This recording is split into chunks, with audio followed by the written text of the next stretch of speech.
Salve, acelerados! Bem-vindos a mais um 0 a 100, o podcast do Acelerados. Hoje com presenças ilustríssimas, meu caro Rodrigo Mola Machado, tudo bem com você? Olá, olá, olá, tudo bem? Como vão? Vocês que estão nos vendo, já conhecem essa dupla aqui da televisão e dos podcasts. Vocês que não estão nos vendo, temos aqui simplesmente Max Wilson e Kalinka Schutter. Kalinka, eu vou começar falando com você, que você teve um privilégio que nós ainda não tivemos no Acelerados.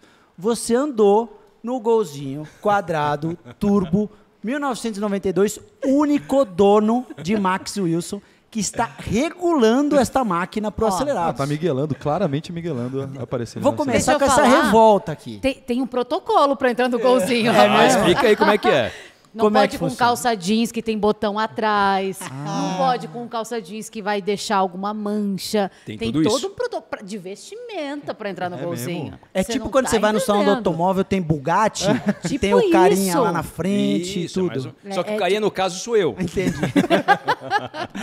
Dupla, muito obrigado pela presença de vocês A gente que aqui. agradece, Gerson. Trabalho muito legal. legal que vocês têm feito. Obviamente na TV todo mundo conhece, mas no Traduzindo F1, né, no Traduzindo Fórmula 1, podcast, videocast que vocês têm produzido, desde quando? Quando estreou?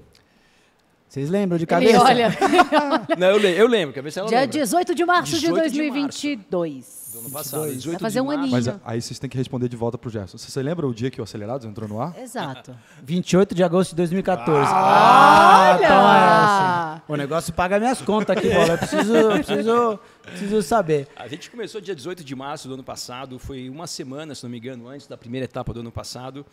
E foi uma coisa que surgiu meio que de uma hora para outra. Nós nos conhecemos na Band em 2021. A gente acabou se cruzando lá, ficamos amigos, e dali para frente a gente, de vez em quando, tomava um café, aí comia uma pizza junto, todo mundo, eu, a Kalinka, o marido dela, o meu filho. E aí no final de 2021, ou início de 2022, eu não lembro, a gente fez uma live. A gente foi fazer uma live que, inclusive, no dia da live, que é uma tempestade, que é a internet, no meio da live apagou tudo. E esse eu acho que para mim foi o ponto de partida, assim, de fazer alguma coisa em dupla com a Kalinka. Eu já tinha vontade de fazer alguma coisa parecida, mas a Kalinka realmente foi uma grande motivação para mim, porque quando a gente conversou sobre isso, eu vi que realmente é uma coisa que ela queria também, e que ela estava com bastante vontade. Isso para mim foi importante, porque essa ideia que eu tinha de fazer alguma coisa parecida, eu já tinha muito tempo, mas na loucura da vida, vai passando, mas ter conhecido uma pessoa que, pô, é uma grande amiga, uma grande profissional, e vendo a vontade que ela tinha de fazer alguma coisa junto, então realmente isso me motivou muito. Produção Lencinhos. Isso Mas, eu decorei o texto Olha lá que embaixo. declaração, Vou te gente, falar, para é. começar assim. Sem já. rasgação de seda. Dá pra ver que vocês fazem com enorme prazer, com um gosto muito grande, porque é super divertido e é super espontâneo, é super gostoso de assistir. E de traduz ouvir. pra gente também, né? Não só para as pessoas que não têm o contato usual, que o pessoal mais especializado tem, mas ajuda também a gente que acompanha a Fórmula 1 todo final de semana, a gente assiste vocês sim. na Band todo final de semana, a gente também se usa de todas as informações que vocês trazem ali, é sempre muito A gente útil. chupinha um pouco do que vocês falam lá, entendeu? É exatamente Mas a o gente que também nós chupia queremos de alguém, então tá Mas tudo certo. Tudo na internet tudo se copia. dizer. Kalinka, a relação do Max é muito óbvia com o automobilismo aqui. A gente sabe, quem não conhece a carreira do Max Wilson, campeão da Stock Car, ex-piloto da Williams na Fórmula 1, um cara que tem uma trajetória enorme, hoje diretor técnico da Porsche Cup, lá com o Denner, testando todos os carros para deixar a categoria num nível de igualdade fantástico. Agora, qual é a tua relação com o automobilismo, velocidade, Fórmula 1, vem de quando? Começou bem depois do Max, como vocês podem perceber. Que nasceu num kart já, né? Bom, na verdade, o meu contato com o carro, com o automobilismo, sempre através do meu pai. Meu pai foi caminhoneiro a vida inteira. Seu Calinco, né? Seu Calinco. Calinco. Eles brincam. Famoso, Seu Calinco, beijo. Seu Calinco foi caminhoneiro a vida inteira, então eu fui criada dentro desse universo dos caminhões, né? Apesar da minha mãe não deixar eu viajar tanto com ele, viagens curtas eu fazia muito com ele, né? Então, 1, 2 dias, aquela coisa de passar o final de semana dentro do caminhão, na boleia, brincando, muito criança. E aí ele assistia a Fórmula 1, não era algo que eu parava para assistir junto com ele, assim, eu fui mais pro lado do esporte, pro futebol e tal. eu sou aquela pessoa, quando eu via a Fórmula 1, eu ficava, gente, não faz sentido. 50 voltas no mesmo lugar para decidir quem vai chegar primeiro. Mas aí eu olho o futebol e falo, 22 caras tentando colocar uma esferinha de ar dentro de uma rede. 70 mil pessoas olhando. Berrando, né, ali. Então, no começo era muito isso, assim, não tinha muita noção do que era, de fato, a Fórmula 1. Meu pai acompanhou muito a Fórmula 1 e eu ouvia isso quando ele acompanhava até a morte do Senna. Então, era frequente e presente, né, as narrações em casa, a gente parar na frente da TV. Você tem memória disso? Você lembra dessa... Tenho pouca coisa. Eu tenho muito da morte do Senna, né, de ouvir, de ver os noticiários e tal. Porque eu sou muito mais nova do que o Max, então ele lembra muito melhor. Apesar de não aparentar isso. Você viu que ela deu ênfase para muito mais nova. É que ele pega demais no meu pé. E eu tenho memória disso, assim, mas da Fórmula 1, da história, não. Tanto que quando a gente se juntou para criar o Traduzindo e pensar de fato na história, eu não sou a pessoa especialista para falar de Fórmula 1 e eu nem quero ter pretensão de Mas ser. eu acho que isso é o legal da dupla. Exato. Então, assim, a gente tem essa troca de informações e eu quero ser aquela pessoa que quer entender. Max, às vezes eu vou perguntar para ele, vamos falar sobre isso? Ele, não, porque isso é o George Russell.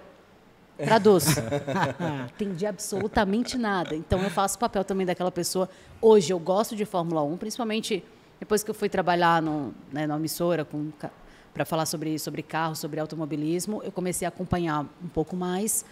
E aí agora, depois de 2021, meu amigo. Que temporada, depois de 2021. Aí quem não era, Aí virou começou, fã de Fórmula 1, né? Foi a famosa tempestade perfeita. 2021 foi o primeiro ano da Fórmula 1 na Band ou foi Exato. 20? 21 e já pegou... A gente fez o script. gente combinou. Vocês que desenharam, né? Que temporada fantástica que a gente teve em 21, 22 um pouco mais morno, mas 23 eu acho que vai vir... Acho que vai ser boa. Vai vir com tudo, né? Vamos falar disso também. Agora, Max, você é contemporâneo de um tal Rubens Gonçalves Barrichello, lá em Interlagos. Tem umas histórias aí... Contemporâneo de outro aqui na foto de um que outro apareceu também. Juan Pablo, a gente vai falar. Tem umas histórias aí. Opa! Quem é que dava pau em quem no kart, nas namoradas? Como é que era essa história lá em Interlagos? A rivalidade. Vocês eram vizinho de rua mesmo, de cima e de baixo? Eu conheci o Rubinho, né? Só primeiro eu vou responder a questão do golzinho. O golzinho é 92. Eu acabei de pagar ele em 2018. Bota aí, ó, tem a imagem Parcelei. do golzinho. Você acha que eu vou colocar o Rubinho Olha para destruir meu golzinho? Olha que enjoado. Não, você encostar, você colocou a mão no carro, ele passa um paninho para tirar a digital. Você tá entendendo? Não, tem que falar pro Rubinho que ele tira o capacete depois da volta E rápida coloca e bota em cima do carro. Ah, não A galera pode. fica louca nos comentários. Como assim? Ele já é voar lá de cima. Não, mas o Rubinho, Gerson, eu conheci o Rubinho em 1983. Em 83, minha família, nós mudamos para Interlagos. Até então a gente morava em Curitiba, a gente morou uma época em Curitiba, e a gente foi para Interlagos e o Rubinho, assim, ele morava na rua do lado da minha. Então, naquela época, né, 40 anos atrás, a gente tinha aquela liberdade que hoje em dia, infelizmente, a gente não tem mais, as crianças não têm mais, de poder Entregou a andar na idade, rua. Carinca, só fazer a Não, conta aí, né? 83? Eu não Entregou era nem a idade. projeto, rapaz. Ó, eu já era Carinca nascido, já hein? cobria os campeonatos de futebol em Florianópolis. Uhum. E aí conheci o Rubinho, assim como você conhecia um monte de criança da vizinhança ali, nunca tinha ouvido falar do Rubinho, e ele já corria de kart. Ele começou, acho que em 80, se eu não me engano. E eu comecei a andar de kart, eu ganhei meu kart, meu aniversário de 11 anos, que foi em agosto de 83. Tá. E aí eu andei de kart umas 4, 5 vezes, e uma das vezes que eu fui andar de Mas kart... você ganhou, tinha alguma relação na tua Não, família, teu pai? não. Como é que surgiu a ideia do kart? Eu sempre gostei de carro, desde assim que eu me lembro, 4, 5 anos eu gostava de carro. Assim, gostava de ficar horas sentado no carro do meu pai, fingindo que estava dirigindo com o carro desligado na garagem, com 5, 6 anos de idade. E comecei a acompanhar a Fórmula 1 já nessa época. Eu lembro que eu tinha, sei lá, 7, 8 anos, eu lembro das corridas de Fórmula 1, eu lembro do Piquet, do Alan Jones. Isso foi nessa época que eu comecei a acompanhar a Fórmula 1. Mas ninguém da minha família nunca teve nenhuma relação com automobilismo. E quando a gente foi para Interlagos, eu comecei de vez em quando com meu pai a assistir corrida de superkarts. Na época que o Emerson Fittipaldi... Lá no cartódromo. Lá em Interlagos. Então, o Emerson Fittipaldi estava correndo, o Wilsinho, vários ex-grandes pilotos estavam correndo de superkart. E eu ia ali, gostava, tal. Meu pai um dia resolveu me dar um kart de aniversário. Só que eu acho que meu pai não sabia a complexidade que era aquilo ali. Eu acho que ele me deu muito mais... Ele achou que era um mini bug brinquedo, mais rápido. Exatamente. Um carrinho de rolimã metido a besta. Ele achou que A era. gasolina, Então, e eu estou falando isso porque o kartismo, desde aquela época, hoje também não é muito diferente disso, é um esporte caro, a gente era uma família de classe média, não tínhamos condições financeiras de estar naquele esporte. E para complicar mais a situação, minha mãe morria de medo de tudo que é relacionado a carro, velocidade, tudo. Normal. E logo na quinta, sexta vez que eu andei de kart, o Rubinho estava comigo lá em Interlagos nesse dia, quebrou uma peça do meu kart, eu capotei e quebrei o pé. Aí minha mãe, que já tinha medo, aí parei de andar de tudo. E 6 meses depois, eu pedia para o meu pai de vez em quando, pai, arruma o kart e tal, não sei o que, ele arrumou. E aconteceu uma coisa assim que para mim foi uma bênção. O meu pai, quando levou o meu kart para arrumar, lá perto de onde a gente morava, em Interlagos, tinha uma equipe de kart. E o dono dessa equipe, a equipe chamava Pé de Chumbo. O nome dele era Santo Augusto, que para mim foi um santo de fato. O apelido dele era Baixinho. E ele meio que me adotou. Assim, ele viu que a gente não tinha condições, então ele não cobrava mensalidade do meu pai, fazia mão de obra de graça. Quando sobrava peça de algum kart lá de alguém, ele colocava no meu kart. E isso, até hoje, assim, eu não sei o porquê, porque não é que eu era um piloto que estava me destacando. Não, eu estava começando, eu dava em último. E ele começou a me ajudar muito, então isso, junto com o esforço da minha família e do meu pai, viabilizou esse meu início no kartismo. Então foi assim que eu comecei. Que legal, que história bacana. O Rubens também tem uma história muito parecida, né? Vocês não vieram de famílias com condições. Já naquela época o kartismo era um esporte caro, muito complexo. Hoje mais ainda, mas eu sempre digo, né? É isso que cria, eu acho que os pilotos com mais casca, né? Para passar por tantas fases da carreira. Essa resiliência desse começo tão difícil, né? Onde é que ficou sério? Você foi ali correndo de kart e tal, em que momento que, depois Fórmula Ford, para onde é que a gente vai, tá dando certo, ganhou os campeonatos de kart, onde é que você olhou e falou, esse negócio aqui tá legal? Gerson, eu diria assim, eu comecei a correr de fato em 84, minha primeira corrida foi em 84, depois desse acidente que eu tive, e eu diria que mais ou menos 86, 87, eu comecei a andar bem. Comecei a ter bons resultados, comecei a ganhar corrida, tudo. E naquela época já existia, como existem hoje, né, campeonatos mundiais de kart. Então, na época, alguns pilotos brasileiros, como o Christian Fittipaldi, o próprio Rubinho já foi, dentre outros, eu nunca tive oportunidade de ir. Mas eu via que esses pilotos iam para fora do Brasil, assim, eu via que a nível nacional, o kartismo mais forte sempre foi em São Paulo. Eu estava competindo ali, estava indo bem, eu falei, bom, estou vendo que eu não estou tão fora do negócio aqui. Aí quando ia algum brasileiro para a Europa fazer um mundial e voltava, às vezes ganhava, às vezes ia bem, eu falei, esse cara que foi bem no mundial, ou seja, ele está competindo com pessoas do mundo inteiro, eu corro aqui com ele em Interlagos também, eu me viro. Entendi. Então ali eu vi que eu tinha sim uma certa aptidão para o negócio e que cabia a mim fazer a minha parte. E as outras coisas que não cabem a mim com a ajuda de Deus, como sempre. Então eu me dediquei muito, assim, desde muito novo, meio que por conta própria, meu pai nunca me pressionou em fazer nada em relação ao esporte. Então, se um dia eu fui lá, comecei a treinar, fui por conta própria, eu via assim, eu acompanhava, eu gosto muito de esportes, então eu acompanhava assim, desde a Fórmula 1, que eu vi o Senna, vou fazer uma preparação física, eu assistia na televisão, vou fazer. Um cara que para mim é um dos maiores esportistas que eu vi é o Mike Tyson. E um dia eu li uma matéria do Mike Tyson, quando eu tinha, sei lá, 14 anos de idade, uma revista assim, ele falou assim, eu acordo às 4 horas da manhã todo dia para treinar, porque eu sei que meus adversários não fazem isso. E aí eu fui numa escala assim, até um pouco passado do ponto. Eu parei de comer carne, beber refrigerante, só treinava e pensava em corrida e tal. Mas certo ou errado foi o que eu fiz e tentando simplesmente chegar naquela situação. Bom, se der, deu, se não der, não deu. O que eu não posso deixar acontecer poxa, se eu tivesse tentado um pouquinho mais, um pouco melhor, talvez tivesse dado. A sensação do quase, né? E aí eu fui nesse caminho. Só que chegou o kart, quando eu comecei a me destacar um pouco, comecei a ter algumas oportunidades, só que daí já chegou na fase do outro degrau, que era ainda maior, que era passar para o carro. Então eu não tinha condições financeiras de andar de carro, que o salto financeiro era ainda maior, e naquela época a gente mudava do kart para o carro, era um pouco mais tarde do que hoje, era por volta de 16, 17 anos. E quando eu cheguei na cidade eu não tinha como ir para o carro, porque no caso era a Fórmula Ford. E aí foi que um dia eu e um amigo meu, eu falei assim, cara, vamos montar uma equipe de kart. Aí eu montei uma equipe de kart literalmente na frente do kartódromo de Interlagos, era uma equipe com uma loja, então eu vendia kart, fazia motor, cuidava de pilotos e assim por diante. E nessa ser um trabalho seu, para você continuar correndo e já ser o início de um trabalho. Com 15, 16 anos isso? Não, isso já tinha uns 18, 19. E foi fazendo como um trabalho, eu pensei, bom, eu gosto disso, quero ficar nesse meio, já tenho uma certa experiência com isso, vou trabalhar com isso. E quando eu montei essa equipe de kart, já estava meio que parando de andar de kart. E aí eu voltei a fazer uma corrida ou outra só para divulgar que eu tinha uma equipe. Era mais uma ação de marketing do que eu querer voltar a competir com kart. Aí um dia eu estava em Interlagos treinando, aí de repente um cara que eu não conhecia bateu no meu ombro assim. Eu olhei, eu não conhecia ele se apresentou, o apelido dele é Queco, o nome dele é Mário Patti. Acho que você conhece, claro. O pai dele já foi diretor da GP Brasil aqui muito tempo atrás. E o Queco também tinha uma equipe de kart na época. E E o Queco chegou assim para mim e falou assim, tem a ver com o golzinho essa história. Ele falou assim, olha, eu tenho um piloto na minha equipe que é uma criança. O pai dele te viu andando aqui, ele perguntou se você pode dar aula para o filho dele. E aquilo soou uma coisa assim tão esquisita, porque naquela época isso simplesmente não existia. Coach, isso que tem hoje. Essa palavra coach aqui no Brasil nem tinha sido homologada ainda. E não tinha professor de kart, não existia essa profissão, esse segmento. Aí eu falei assim, mas como assim ensinar a criança? Ele, não, você pega a criança, você tenta ensinar, tenta orientar, não sei o quê. E eu nunca esqueço, foi em 92, no ano do golzinho. Aí ele falou assim, o pai dele te paga $500 por mês. E $500 naquela época... Era um bom dinheiro. Não, né, vou falar, devia ser uns 2, 3 mil reais hoje. Mas assim, eu não tinha duro, trabalhando e tal, não sei o quê. Eu falei, eu treino. Aí eu comecei a treinar esse menino. Com esse dinheiro, eu comecei a pagar o consórcio do Gol, que eu acabei... Olha aí, ó. Que eu parei de pagar mês passado. Sim. E aí comecei a treinar esse menino que chama Zaqueu Morioka, cara Zaqueu Morioka, lembro dele. Ele acabou sendo campeão de kart, foi campeão da Fórmula Ford nos Ele Estados tinha um Unidos. capacete branco e vermelho, do Japão. né? Do Japão, né? O Morioka, eles são de origem japonesa.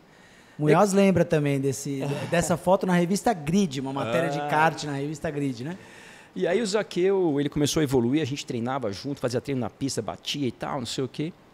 E chegou no final de 92, eu não sei se é por gratidão, não sei porquê, o pai do Zaqueu, junto com o Queco, resolveram montar uma equipe de Fórmula Ford e me colocaram para correr. Então, foi assim que a minha transição do kart para o carro foi através dessa ligação com o Zaqueu, com o Queco, mas principalmente, Gerson, assim, é difícil a gente falar da gente mesmo, né? Mas principalmente pelo fato de, quando a coisa não foi para o caminho que eu gostaria, eu não fui para casa chorar.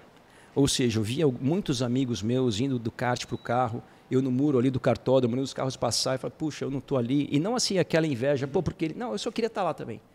E assim, eu podia, nesse momento, ter largado tudo, ter reclamado da vida só. E eu falei, não, cara, vou tentar fazer o meu aqui, tentar trabalhar. E disso aí tudo aconteceu, toda essa história, e foi assim que eu passei do kart pro carro. Kalinka não tinha... 92 não era nem projeto ainda. Não, tinha nem nascido. 92 Tô já, tentando te 92 ajudar, já, isso. Mas... Olha que eu acho que esse golzinho tá mais conservado. Mas o jornalismo, onde ele entrou na tua vida? Gente, é engraçado, a gente já conversou sobre isso, né? Sobre a nossa história. Sim, sim. E a nossa história... Tem muito a ver com isso que a gente está fazendo agora, por um acaso, né? Quando a gente se conheceu, a gente foi bater um papo, né, num café. E justamente para se conhecer. Nossa, como é que você começou a fazer jornalismo? Como é que você começou no automobilismo e tal? E a gente não é bem um por acaso, né, Max? Mas as coisas vão acontecendo na nossa vida. E eu me formei para ser professora, na verdade. Eu fui fazer magistério. Saí do magistério com a certeza que eu não queria dar aula. Você é de Floripa. Você falou pra gente aqui fora do ar, mas para quem não ouviu, você é de Floripa. Eu sou de Floripa. E lá eu me formei. Minha mãe é professora, então acho que tem muito disso também, obviamente. Me formei para dar aula e falei, cara, não quero pedagogia de jeito nenhum, mas eu queria psicologia educacional. Falei, Diferente do Max, foi um baita professor, um baita coach. Tá aí. Você falou, não aguento esse negócio de dar aula, tô fora. Nossa, de coach não é pra mim. De 0 a 6 anos, primeira a quarta série. Eu sei bem. Gente. O buraco é mais embaixo. O buraco é mais bem. embaixo. E aí eu fui para psicologia, comecei a fazer psicologia. Na psicologia, para também sem grana e tal, precisava trabalhar para pagar a faculdade. Eu passei para apresentar um programa, ler frases, na verdade, não era uma apresentação, eu era um papagaio, então me entregava umas frasezinhas e eu ficava repetindo. E Frase era motivacional, como é que Não, era um programa de turismo. De turismo. Mas aí eu tinha que falar, olá. A gente, péssimo. Mas é bom a gente olhar para trás e ver que a gente evoluiu, né? Isso Não, é mas com importante. certeza é melhor do que os primeiros vídeos que a gente tem na acelerada. Fica tranquila, você vai receber Fica daqui a pouco tranquila, um vídeo fica do tranquila. Gerson. O primeiro vídeo do Gerson não era nem no Acelerado, na revista Morrendo Carro. de vergonha. Cara, ele parecia que ele tava com raiva do espectador. Eu queria gravar aquilo Com raiva. logo para ir embora. Eu fazia, O novo Sandero! eu fazia revista, fazia texto. Eu tenho que fazer vídeo. Mas então vamos me pagar mais? Não. Então tá, liga esse negócio aí. Rápido, rápido. O novo Sandero. Que Sandero? Era C3 naquela época. Acabou, tá bom, tchau. Eu morria de vergonha também. Morria de vergonha de Nossa. câmera. Eu não queria aparecer na frente da câmera. Mas é a necessidade. A gente precisava pagar conta.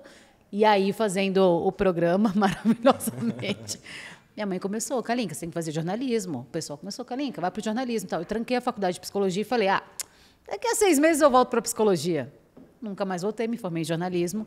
E no jornalismo eu queria muito trabalhar com esporte, assim, eu acho que é uma área muito bacana, eu gostava sempre de acompanhar os jogos, E eu fui crescendo dentro desse meio que era mais tranquilo, mais descontraído. Apesar de a gente falar sobre problemas e situações sérias, mas é um ambiente diferente, né? Você trabalhou com futebol uma época? Mais futebol. Mais futebol. Porque esporte no Brasil... Também conhecido como futebol. A gente Também sabe, conhecido né? como futebol. 95% futebol. Então foi assim. E aí, enfim, aí depois eu vim para São Paulo, fiz Copa do Mundo, trabalhei com Olimpíada, mas o automobilismo... Ai, o olhinho brilha. E o Traduzindo F1, vocês têm uma edição por semana, é isso? É semanal, Semanal? Semanal. O pessoal pode ver no canal do YouTube e também em todos os agregadores Agora de eu quero podcast. ver. Fala aí, Max Faz a Wilson. propaganda aí. Eu já não lembro mais. Eu sei que tem Ele YouTube, sempre olha. É. Olha lá, tem TikTok. Ele fez marketing nos anos 80, inventando andar de kart para chamar a galera para ir para loja e não consegue fazer Você que vai. o serviço do Você podcast. que vai, tá vendo como é que é? Ô, Max, essa foto aqui, se eu não me engano, ela é do Desafio das Estrelas com o Felipe. Confere, isso aí, Acho se não me que é, engano, né, foi tem um- 2008 ou 2008, se não me engano, 2009. Isso foi lá em Floripa, já Floripa. na... acho que foi nos ingleses essa aí, que a gente fez algumas, né? O Felipe fez Pelo algumas nos matinho. ingleses. Não tô brincando. E depois foi para Canas Vieiras. Então essa corrida era divertida e vou te falar... né? era Pessoal que não conhece, vou só explicar rapidamente. Isso aqui chamava Desafio das Estrelas, promovido pelo Felipe Massa, com karts 2 tempos. Vinha o Schumacher, vinha o Liuzzi, que era campeão mundial de kart. Jules Bianchi veio. Falecido Jules Bianchi veio. O Rubinho, todos os pilotos top brasileiros estavam lá. Então, assim, O próprio Felipe, de graça. o de graça, o meu sonho era era andar em sensacional. último nesse campeonato. Eu falava assim, eu quero saber quanto é que eu tomo dos caras andando de kart 2 tempos nesse negócio. Mas, assim, era o sonho da minha vida, cara. Era um dos negócios mais legais que eu já vi. Não, era sendo realmente feito um no negócio esporte muito motor. legal, que primeiro os caras eram muito legais, né, 2 tempos. E era uma festa, mas a competição não deixa de acontecer Claro. também. Pilotos de... Piloto não gosta de perder para ninguém, né? Não, A não gente gosta. sabe. E é engraçado esse desafio, assim. Eu lembro que a maior parte dos pilotos treinavam um ano inteiro para esse final de Pelo semana. desafio. E eu não andava de kart nenhum dia e chegava lá no dia ia correr. Mas assim, era engraçado como eles levavam a sério, mas ao mesmo tempo acabava o treino, acabava a corrida, todo mundo ali ia jantar, ia conversar, ia brincar. O Schumacher foi vários anos, porque é muito amigo do Felipe Massa. Então foi assim, a única... Eu tinha tido contato com o Schumacher quando eu testava a Fórmula 1 dos anos 90, mas assim, aquele contato, oi, tchau, nunca tinha trocado as palavras. E teve um treino desse que choveu, eu fiquei em primeiro, alguma coisa assim, e ele veio falar comigo.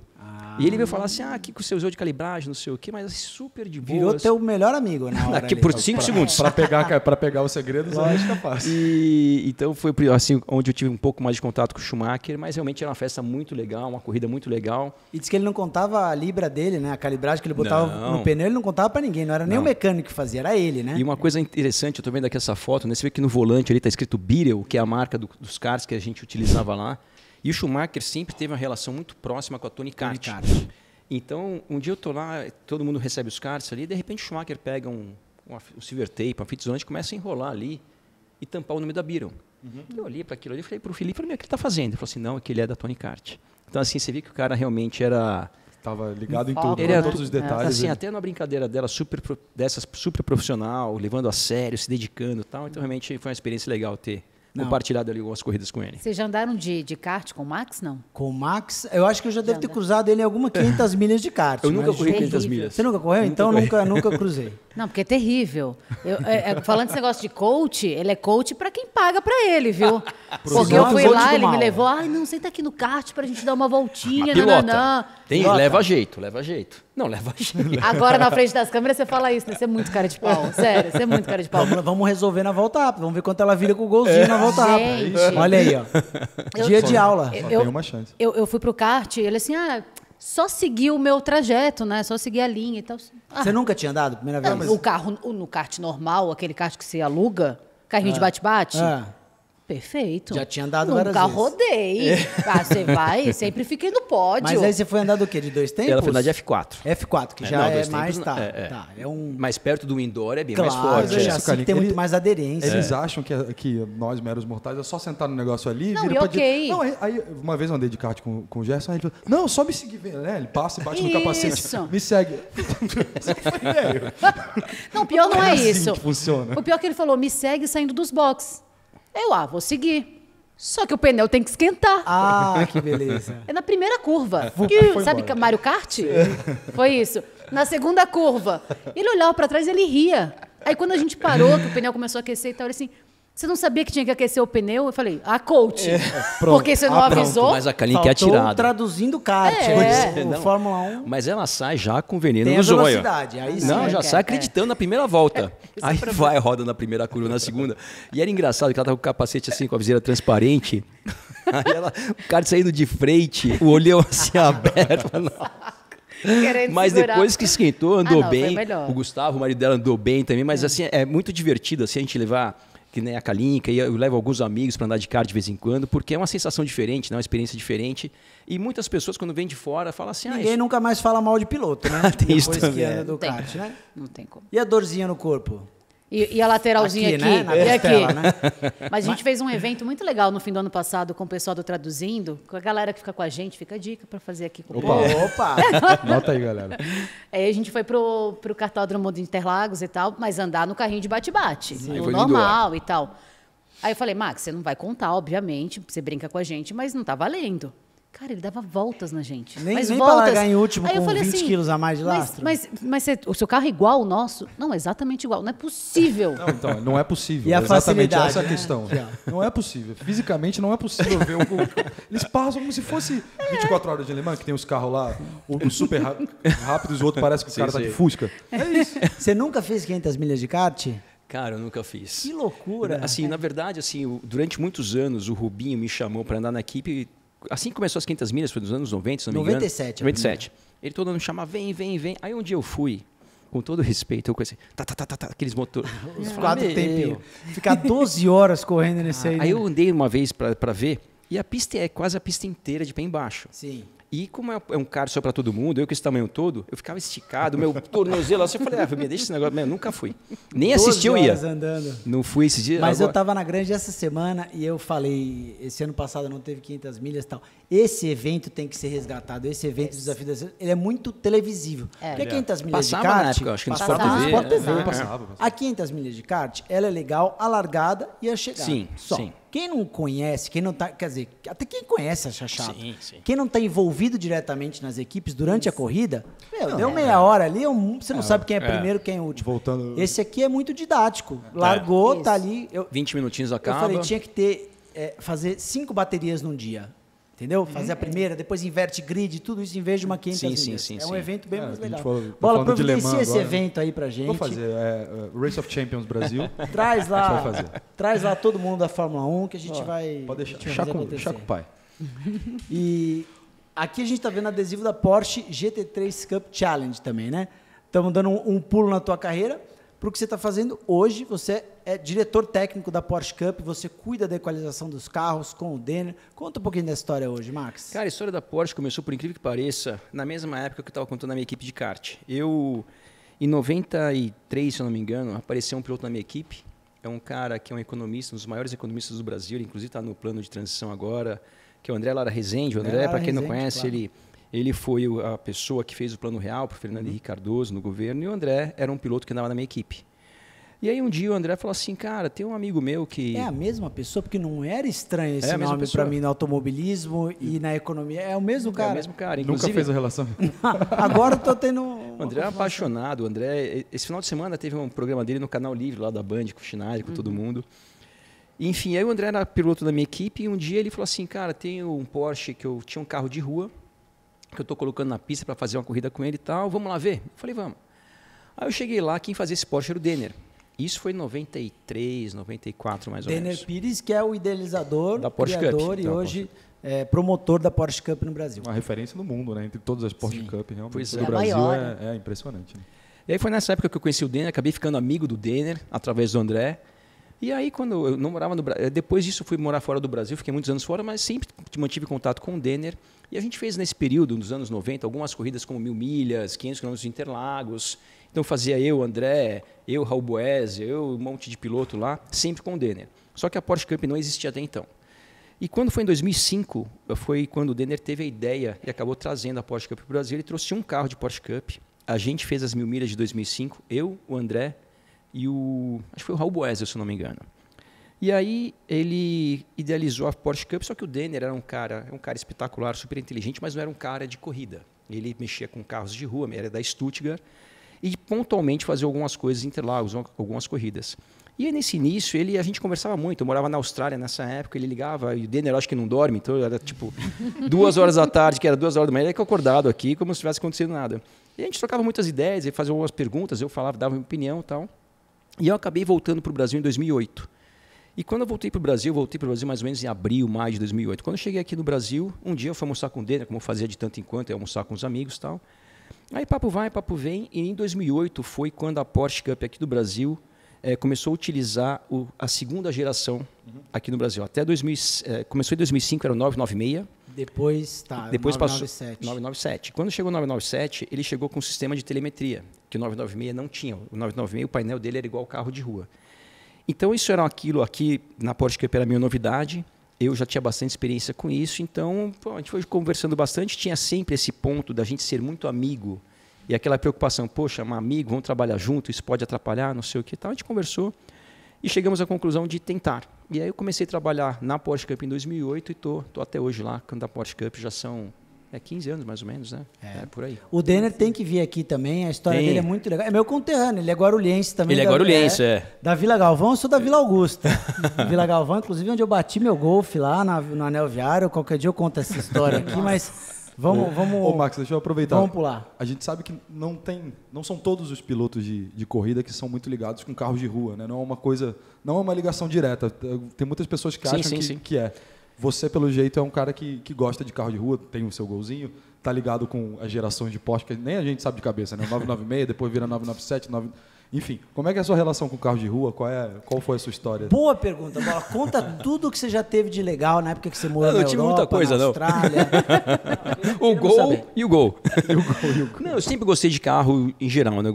Na minha geração, né, molecada, quando eu tinha 15, 16 anos, os tops eram os Golzinho, aí lançaram os GTS, GTI, aí tinha um carro que era mais legal, mas era um pouco mais caro, que eram os Opalas Diplomatas, tudo. Então, isso naquela época. Dali para frente começou a chegar carro importado aqui no Brasil e tal. Mas assim, eu não tive tantos carros, porque na maior parte da minha carreira eu usava carro da equipe ou da montadora que eu corri. Então, eu andava pela Ford, ganhava Ford. Eu andava pela GM, andava pela Honda, e assim por diante. Então, assim, carro mesmo, eu comecei a ter carro de pouco tempo para cá, quando eu não tinha mais nenhuma ligação direta com nenhuma marca. Mas desses que você usou lá fora, da época que você... Vamos falar depois da época que você morou na Austrália e tal... Holden, o que você teve? Cara, eu tive o Holden, para quem não conhece, Holden é a Chevrolet da Austrália. E os Holdens e os Falcons, que são da Ford, né, os tops de linha, os esportivos, são carros assim, se você colocar um Holden, um Falcon e um M3, cara, é tudo muito próximo. Gigante, né? Em termos de potência, em termos de performance, em termos de tudo. Então, realmente, eu tive alguns carros desses. Teve uma época que a equipe que eu andava tinha uma parceria com a Chrysler. Era um carro Ford, mas tinha uma ligação com a Chrysler. Então, eles davam aquele 300C, talvez? 300C, mas tem um que é o esportivo, que é o SRT8. SRT. Né? E, cara, parecia um traficante. Pela Gold Coast na Austrália, CRTzão, vidro baixado, só faltou o chapeado no peito. E, nossa, e assim, aqui no Brasil eu gosto muito de BMW, então eu já tive alguns Audis também. Eu já tive um Audizinho que eu gostei muito, aquele S3, que é um carrinho mais esportivo. Eu tenho um 2001, se eu não me engano, dos antiguinhos. Mas carro, assim, eu gosto, mas assim, se falar minha paixão, o carro que eu não troco, é o Gol. É o Gol. Isso é difícil de explicar, mas é... Não, mas agora, eu acho que ele contando essa história de que o Gol fez parte ali do começo da carreira, né? Tipo, sim. Você falou, o pagamento ajudou a pagar o consórcio do Gol e tudo mais. Eu acho que é isso, né? Esses carros antigos ficam na nossa mente muito pelo que significaram para a nossa vida exatamente também. Você não sabe, mas você já tem um carro antigo que é o seu Gol 2010. Você tem 30 mil quilômetros. 35 mil quilômetros. Ele não vende por nada, ele não sabe disso, mas ele já tem... Você já está desenvolvendo com o teu oferta Gol? Já? Você já está desenvolvendo com o Gol a mesma relação que o Max tem com o dele e que eu tenho com o meu Golf antigo. Que é de para que eu vou vender? Vai ficando. É uma cápsula do tempo, né? Lembra de quem você era, do que você fez. Não, e o Gol, para mim, ficou ainda mais forte isso, porque meu filho, de, 5 anos para cá, só pensa no Gol também. Então, assim, você pode chegar em casa com qualquer carro, ele dá bom dia pro Golzinho, ele dá boa noite pro Golzinho. Aliás, eu quero falar dele. Você falou que vai sair daqui a pouco para buscar ele na pista. Antes da gente falar de Fórmula 1, eu vi um vídeo que você postou dele, acho que no Esplanadão, vindo meio de lado ali. Na chuva, né? Na chuva, acelerando. Que idade ele tá? Ele tá brincando, já tá competindo? Como é que tá essa... O Max, meu filho chama Max também, Max ele está com 12 anos. O Max, você tem uma história com kart um pouco diferente do normal de hoje em dia. Ele começou a andar de kart ano passado. Então ele começou com 11 anos de idade, até então ele não tinha, a gente não podia colocar ele no kart. E ele começou ano passado a treinar, só que ele não andou de cadete, ele não andou de mirim, foi direto para o 125. E eu falei, cara, vai ter que recuperar esse tempo perdido, você quer? Ele, papai, quero, tal. Começou a treinar. E vem evoluindo bastante. Logicamente, ele corre... Papai, quero, Bola. Quando fala essa frase aí, a chance agora de eu já você sei. falar não é nenhuma, né? Desmonta. Não, isso é muito legal. Porque assim, eu nunca incentivei ou empurrei o Max por esse caminho. Até porque lá atrás, se eu pudesse escolher, talvez não fosse o caminho que eu quisesse para o meu filho. Você sabe a dificuldade, né? Então, assim, eu nunca forcei nada, nunca falei, quer experimentar? Não. Aí um dia ele começou a pedir. Chegou uma hora, eu falei, aparentemente ele quer. Aí ele veio, às vezes vai 2, 3, 5 vezes, enjoa, não enjoou. Então ele está naquela fase que só pensa nisso, chega em casa, só vê coisa de kart, ele vê muitos vídeos de vocês. Oh, que legal, Max. Do Rubinho, Deixa o like aí. Um abraço, Max. Minimax. E aí tá lá, inclusive tá na pista agora, e assim, o kart para mim, pro meu filho, assim como foi para mim, eu vejo a seguinte coisa, se ele vai ser um piloto profissional ou não, eu nem penso isso, né? Essa é a minha ambição. Se acontecer, aconteceu, se não acontecer. Hoje eu vejo que é um esporte. Perfeito. Ele fez desse ano que ele está no kartódromo tantos amiguinhos. Então, assim, legal. Vai para casa de um, vai jogar bola com outro, vai viajar com não sei quem e tal. Conhecer os mecas, entendeu? Então, ele está tendo contato com pessoas que no dia a dia dele... Expande o mundo de uma Exatamente. forma, né? Então, assim, é uma das coisas que me dá mais prazer quando eu vejo o Max no kartódromo, é ele chegar lá e abraçar um mecânico. Para uma criança de 11 anos é inestimável, né? Então, realmente está sendo um negócio muito legal. E isso, obviamente, o esporte traz disciplina. É uma oportunidade que você tem de lidar com coisas que normalmente só acontecem na fase adulta da vida, que é lidar com frustração, com tensão, com pressão, com alegria, no segundo responsabilidade, essa montanha-russa de sentimentos. Então, acho que isso aí é um privilégio para qualquer criança que faça qualquer esporte. A ética do esporte, né, é o que você falou, se ele vai ser piloto profissional, não, mas nunca se perde quando uma criança está no esporte, né? Ela sempre aprende alguma coisa. Porque o que ela aprender ali, se ela virar profissional ou não, mas mesmo que ela não vire, ela pode aplicar em qualquer coisa da vida. Dela. Na profissão, até na vida, até nas relações pessoais e uma série de coisas, eu acredito, pelo menos. Olha, agora eu descobri como é que a gente vai ter o gol do Max na pista. Com o lobby da Kalinka e com o lobby do Minimax. Com certeza. Não tem como a gente não ter ele vai virar, o gol na ele pista. Vai virar pro Max e falar, eu quero, papai. Eu quero, papai. Eu quero, papai. Tem coragem? Vamos combinar isso aí. Porque o gol a gente não falou aqui, mas o gol é turbo. E ele faz questão de vai morar. enrugar o asfalto do Velocitar. Ele deu aquela aceleradinha, Sei. válvula de alívio. Você sabe uma coisa com o golzinho? Há uns anos atrás eu coloquei você pode colocar um gear cut nele. Então ele dá um pipoco que parece um rojão, caramba, parece o gol do Corinthians. E a alegria do Max... Sinceramente... É um pouco de vergonha. Gente, vamos ser sinceros. Coitada da vizinhança. Kalinka, tá gostando? Muito legal, Max. Maravilhoso. Aí esses dias Cadê meu óculos escuro? De vez em quando o Max pede para algum lugar de gol na escola, se a gente for. Esses dias a gente foi almoçar de gol. A gente tá voltando para casa, aí tem fechou o farol, né? A gente tá na fila ali. Aí vem um motoboy, daquele jeito. Aquele... Aí, na orelha, nossa orelha, a gente parado. Só que eu estava logo na segunda fila. E o motoboy parou na minha frente, assim. Aí o Max falou assim, vai, papai. Aí tem um botão que tem um loud control também. Ô, louco. Então você aperta um botão e entra no corte do gol também, para você arrancar. Só que assim, perto do pipoco do motoboy, cara, quando parece uma metralhadora. O motoboy, acho que ele achou que era tiro, sei lá o que ele pensou. Meu, Engatou cara, a primeira. e foi no farol vermelho. Se passa um carro, matava o cara. Mas assim, o Max, coitado, eu dava muita risada. Não, queremos os comentários de vocês. Quanto vai virar esse gol? Quanto tá de pressão de turbo? Cara, esse gol, ele tem mais ou menos uns 360 cavalos na roda. Tranquilo. Não, mas assim, você pensar que hoje em dia o pessoal está tirando dos motores AP, né, que é o motor que tem no meu Gol, mais de 1.000 cavalos. Nossa. Os carros de arrancada hoje têm mais de 1.000 cavalos. A arrancada aqui no Brasil, se não me engano, são 200 metros, não são 400. E os golzinhos passam a 200 por hora em 200 metros. É uma loucura, né? 1.000 cavalos, um negócio daquele lá. Que pesa 800 quilos. Para menos, né? Os que arrancam, Cara, os caras tira arrancam tudo. tudo, Você pegou essa carona uma vez só, legal. Tá bom, né? Valeu já. Não Na se comportou verdade- direito, não merece. Volta. Será que o Rubinho vai se comportar direito? Não, mas sabe o que eu macacão do falei Rubinho pra tem ele? botão atrás, não? Será? Eu falei assim, pô, vamos levar o golzinho pro traduzindo, você me dá uma carona e tal. Ele, hoje tá muito quente. Eu assim, o que tem a ver? Não tem ar-condicionado. Não tem, não tem. Aí ele não dá carona. Eu tenho que esperar o inverno chegar pra conseguir uma nova carona Aí no no inverno golzinho. não pega. É outro problema. No inverno não pega, né? É álcool, né? É álcool. É álcool.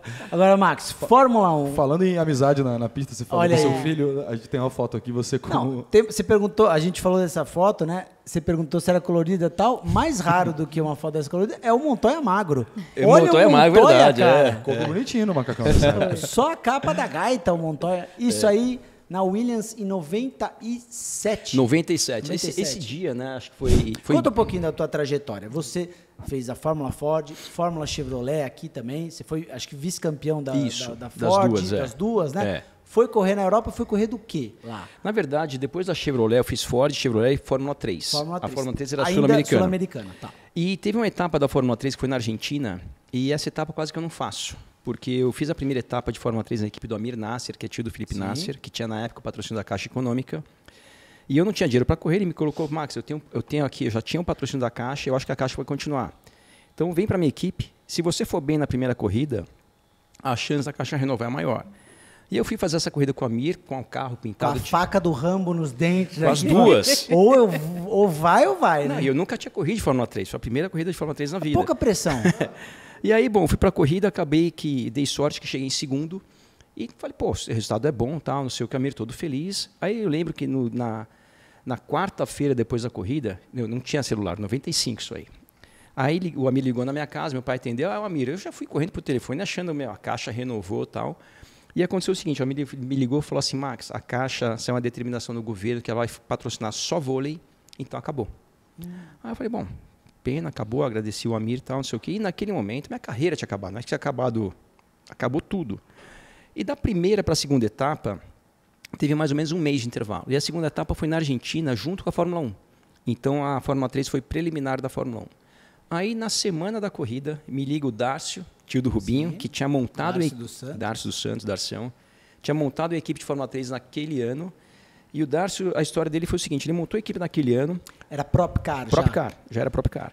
Tinha um piloto chamado Norio Matsubara, um japonês também, que correu na equipe do Dárcio, a primeira corrida, que foi essa que eu cheguei em segundo, ele correu na equipe do Dárcio. Ele não tinha ficado satisfeito com a equipe e ele foi para uma outra equipe. Só que o Norio, quando foi, ele pagou 3 corridas, foi embora e deixou 2 pagas, e não pediu nenhum ressarcimento nem nada. E o Dárcio me explicou essa situação, ele falou assim, olha, tem 2 corridas pagas aqui. Você quer? Eu falei, bom, lógico que eu quero. Traz uma Coca-Cola e umas coxinhas pra turma aí e senta no carro. Foi nessa. Aí eu fui para a Argentina fazer o banco lá na pista. E como era como Fórmula 1, era preliminar, então aconteceu a seguinte coisa, não tinha treino, você ia direto para a classificação e depois direto para a corrida. Então era assim, 20 minutos de classificação, uma pista que eu não conhecia. Nossa, ia pra Avisa isso pro classificação Alonso que direto. tá reclamando. Não, e de um dia Um carro que você não conhecia direito, uma pista que você não conhecia, com a pressão da Fórmula 1. Não, junto. e outra, né, cara, há 30 anos atrás, ou seja, não tinha internet, não tinha YouTube, simulador, não tinha né? nada, eu não sabia nem para que lado eram as curvas. Eu não tinha como andar no autódromo, que era a Fórmula 1. Aí quando abriu o box para classificar, o carro não pegava. Aí eu falei, nossa, eu já não conheço nada, esse carro não pega. Aí faltava 10 minutos, o carro pegou. Eu saí tão rápido, assim, de nervoso, e na segunda, terceira curva eu rodei. E o carro morreu. Tipo a Kalinka, né? Tipo a Kalinka de kart. Esqueceu que tinha que Esquentar o pneu. Faltou o coach ali, né? Faltou você. E aí, quando o carro morreu, os carros de Fórmula 3 até hoje são assim, você tem que ter uma bateria externa, porque a bateria do carro, se dá uma partida, é muito. Aí eu tentando ligar o carro não pegava, e os carros passando rápido perto de mim. Eu falei, vou tentar mais uma vez, se não pegar, não pegou. E pegou. Aí, bom, classifiquei em segundo. Aí chegou no dia seguinte... O cara E conseguiu daquele dar uma jeito. volta e Exato. chegou em segundo. Não, eu dei umas 4 voltas. Quando pegou o carro, faltavam uns 8. Quando pegou o motor, faltavam uns 8 minutos. Aí eu larguei em segundo, aí aconteceu uma coisa mais louca ainda. Chegou na corrida, o primeiro aqui, eu em Sem segundo. saber nem pra onde virava. Deu 4 voltas e classificou em segundo. Classifiquei em segundo. Cara, Ô, louco. Aí na corrida aconteceu um negócio mais engraçado ainda. Eu tô lá em segundo, o primeiro na minha frente, o farol, naquela época era o farol assim, vermelho e verde, não era esse farol depois, que tem hoje em dia. não é da sua época, Kalinka? Você é muito mais nova que a gente, mas era assim antes, a Fórmula 1 e o automobilismo. Aí, assim, aí eu tô olhando pro farol, né, não acende nem vermelho nem verde, não acontece nada. Eu com a primeira engatada ali no limitador. Aí, de repente, o cara do PSDP ali do posto de sinalização, ele faz assim com a bandeira. Aí algumas pessoas foram... Verde? Não, bandeira quadriculada. Quadriculada. Aí alguns foram, outros ficaram, não sei o quê, e o cara deu a largada na bandeira porque o farol quebrou. Só que nisso eu não larguei. Então eu estava em segundo, a primeira curva eu estava em 15º. Nossa. E aí teve um acidente na primeira curva. Inclusive o cara tocou em mim, rodou e bateu um cara atrás dele, então deu bandeira vermelha. Aí volta todo mundo para a posição original. Aí na segunda largada eu já fiquei esperto. Para você é uma baita sorte, porque você tinha assim, sorte arruinado de... ali Não, tudo. olha a sorte desse final de semana. Aí fui para a corrida, larguei em segundo, passei o primeiro e comecei a abrir. Aí abri, sei lá, quase 10 segundos. Aí meu carro começou a falhar. E começou a piorar. Aí você falou assim, Deus, Nossa. já deu, né? Aí o Deixa pessoal aqui. começou a chegar em mim. E eu tava todos os botões que eu vendo no painel, eu nem conhecia o carro direito. Eu apertava, parecia que estava datilografando ali. E o carro piorando. Parecia um Alfa Romeo velho, acendia tudo e mais um pouco. E aí quando o segundo e o terceiro chegaram em mim, e assim, ia desviar, ia passar. Um bateu no outro. E eu continuei em primeiro. Aí e eu apertando tudo que é botão, aí de repente eu tô na última curva de Buenos Aires, que é a última curva, antes dela é a entrada do box. Isso 95, que era preliminar da Fórmula 1. Preliminar da Fórmula 1. Aí quando eu chego ali, tem um monte de gente na pista, de bandeirinha, eu vindo rápido, e os caras fazendo sinal, tem até a imagem na televisão que apareceu, travando roda, quase atropelei as pessoas. Aí no meio da pista? No meio da pista. Aí eu entrei pro box, o que tinha acontecido? Tinha acabado a corrida, eu não tinha nem visto. Na volta anterior. Eu estava acelerando, e por que acabou a corrida? A corrida acabou mais cedo, porque como teve a bandeira vermelha, e tem e tem a Fórmula 1, cortaram as 7 voltas da corrida lá, e ninguém me avisou, e eu olhando mais para o painel do que para qualquer outra coisa, eu nem tinha visto que tinha acabado a corrida. Você tinha rádio, mas ninguém te chamou no rádio. Ninguém chamou. Talvez nem soubesse. E na né? transmissão o Max não estava lá para traduzir o rádio. Não, tá. O rádio apagou junto com todo o resto. E aí quando eu estou no pódio lá, ainda nervoso daquela situação toda, aí apareceu no pódio o Willy Weber, que na época era empresário do Schumacher. E o Willy Weber pegou, se apresentou, falou, gostei da sua corrida, me deu um cartão. Aí ele me convidou para fazer um teste na equipe que ele tinha, que chamava WTS, que era a equipe que naquele ano de 95 andava na equipe o Ralf Schumacher, o irmão do Michael, e o Tom Coronel. Tom Coronel. Ainda corre, né? Ainda corre. Ele e o Tim, né? São gêmeos. Figuraça, né? O pai do Verstappen, o Jos Verstappen, correu nessa equipe, e o Schumacher correu nessa equipe. Enfim, ele falou assim, eu tenho equipe de Fórmula 3, eu quero te oferecer um teste, se você for bem, você vai correr de Fórmula 3 comigo ano que vem. Eu falei, tá bom. Aí passaram-se, sei lá, 2 meses disso, eu fui para Hockenheim, e quem era o chefe da equipe do Willy Weber era o Franz Tost, que hoje é o chefe da equipe, hoje não, muito da AlphaTauri. Né? Então conheci ele naquela época. E aí eu fiz o teste em Hockenheim, andei direitinho e tal. Ele falou assim, a vaga é sua, você não precisa trazer nada de dinheiro, vou pagar aqui um valor para você morar aqui na Alemanha, não sei o que e tal. E naquele momento eu tive uma situação assim que eu nunca tinha tido na vida, que é, no meio de um ano, tá com o ano seguinte já resolvido. Nossa senhora, isso aqui é um luxo. É um luxo, é. E aí eu voltei aqui para fazer a Fórmula 3. Eu cheguei a liderar o campeonato de Fórmula 3 aqui, o sul-americano, com a equipe do Darcio. Só que eu tive um acidente em Cascavel, um acidente meio forte, que o carro quebrou no meio, o monocoque. Que curva de Cascavel? No Bacião. No Bacião, quem não conhece Cascavel, assista qualquer vídeo da Stock, da Sprint. O Bacião é a primeira, o mergulho da primeira curva que... E é engraçado, em outras épocas, eu bati no Bacião, bati forte lá, o carro capotou, o motor caiu longe do carro e tal. Porque ali um Fórmula 3 no Bacião ainda 210 por hora, né? Só que não tinha área de escape, era terra e barranco, eu bati no barranco. Ai, meu Deus. Aí o que aconteceu? Me pegaram lá debaixo do carro, mandaram pro veterinário. Aí eu tô lá no hospital e o médico, não, põe a mão aqui, faz não sei o quê. Aí ele falou assim, cara, você tem que esperar pelo menos 1 mês para você sentar no carro de corrida. Eu falei, beleza. Aí eu saí do hospital, fui direto para o autódromo. Eu falei, os caras falaram que eu nunca tive melhor. Monta esse carro que eu vou correr. Aí os caras montaram. Isso foi na sexta-feira. Os caras ficaram o sábado inteiro reformando o carro. No domingo, na corrida, na penúltima volta, eu estava em quarto, bati no mesmo lugar. No Bacião de novo. Aí destruiu o carro de novo. E com essas 2 batidas, o nosso carro e o Darcio, não tinha muito equipamento naquela época, ele ficou umas 3, 4 corridas, o carro, a gente montava, ele torcia, que era tudo de carbono já. A gente teve que mandar esse carro para arrumar, sabe onde? Na Embraer. Porque aqui no Brasil, naquela época, ninguém mexia com fibra de carbono. Então a gente conseguiu, nem lembro quem arrumou. Isso era o quê? Da Lara? Da Lara. Arrumou na Embraer. As 2 últimas corridas eu acabei ganhando aqui, mas eu fui vice-campeão também. E aconteceu uma coisa ainda pior. Aí o Willy Weber me liga no final do ano e fala assim, Max, é o seguinte, vendi a equipe. Então, o nosso acordo caiu. Porque naquele ano, 95, o Schumacher foi bicampeão. Então, não tinha muito sentido para um Willy Weber ter uma equipe de Fórmula 3. O cara com Schumacher para tomar conta, vai fazer o quê com a equipe? 10% ali do que o Schumacher ganhava, tá tranquilo. E ficar se enchendo com Fórmula 3. E aí, quando aconteceu isso, ele falou assim, mas o cara que eu vendi, eu falei muito bem de você, eu acho que ele vai te cobrar alguma coisa, não vai ser de graça como seria comigo e tal. Enfim, esse cara, eu entrei em contato com ele, ele me fez por metade do preço, que era bem mais barato, mas ainda era muito dinheiro. Eu tinha alguns patrocinadores aqui no Brasil, tinha a Petrobras, Unibanco, tive Caixa no passado e acabei juntando tudo e fui para a Alemanha. Só que quando eu cheguei na Alemanha, esse cara era um cara assim meio enrolado, para não falar picareta, então a primeira corrida eu ganhei em Hockenheim, a segunda corrida eu saí da equipe e fui parar na Itália. E assim que começou essa transição daqui do Brasil para a Europa. Que legal. Isso que ano? 96? 6. Aí depois, 97, você fez Fórmula 3000? 97 eu fiz Fórmula 3000. Uma coisa que aconteceu em 96 que me alavancou para ir para 3000 foi a corrida de ITC que eu fiz aqui em São Paulo. Tá. Eu tive a oportunidade de fazer a corrida de ITC, que era o DTM da época aqui no Brasil. E essa corrida eu quase ganhei a corrida. Então, naquela corrida tinha basicamente... Era ITC, né? É. Que, na verdade, o ITC e o DTM é a mesma coisa. Só que o DTM era um campeonato alemão. Certo. O ITC era um campeonato mundial. Então, eram os mesmos carros, os mesmos pilotos. Só que tinha Alfa Romeo, tinha BMW, Opel... Isso. Tudo. Na onda que eu andei tinha Alfa Romeo, Opel e Mercedes. É. Então, a corrida que teve aqui tinham vários ex-pilotos de Fórmula 1, tipo Nannini, Larini, Modena, Christian Danner, dentre outros. E tinha alguns pilotos que estavam para ir para a Fórmula 1, como o Magnussen, que é o pai do Kevin, o Fisichella, o Franchitti. E tinha eu, que era o peixe fora d'água lá. E acabou que na corrida aqui, eu liderei boa parte da corrida, acabei chegando em segundo, e isso que me alavancou para arrumar apoiadores aqui no Brasil para ir para a Fórmula 3000, que é a Fórmula 2 hoje em dia. E na Fórmula 3000, quando eu fui, eu cheguei em quinto no campeonato no primeiro ano que eu participei, e a Williams, naquela época, que era a maior equipe, a mais vitoriosa daquela fase da Fórmula 1, ela, como todas as equipes grandes, tinham mais de um piloto de testes, porque podia testar todo dia se quisesse. Na época era útil ter vários pilotos de testes. Calil acabou de falar que o Alonso reclamou. Por que ele reclamou? Tempo de pista, tempo de teste. Esse é o único esporte no mundo. Faz um dia e meio de teste. Dia e meio de teste. Mundial, né? Não precisa nem treinar, gente. O primeiro Fórmula 1 que o Alonso andou foi um carro que eu estava andando no mesmo dia. É mesmo? Qual? Minardi. Minardi.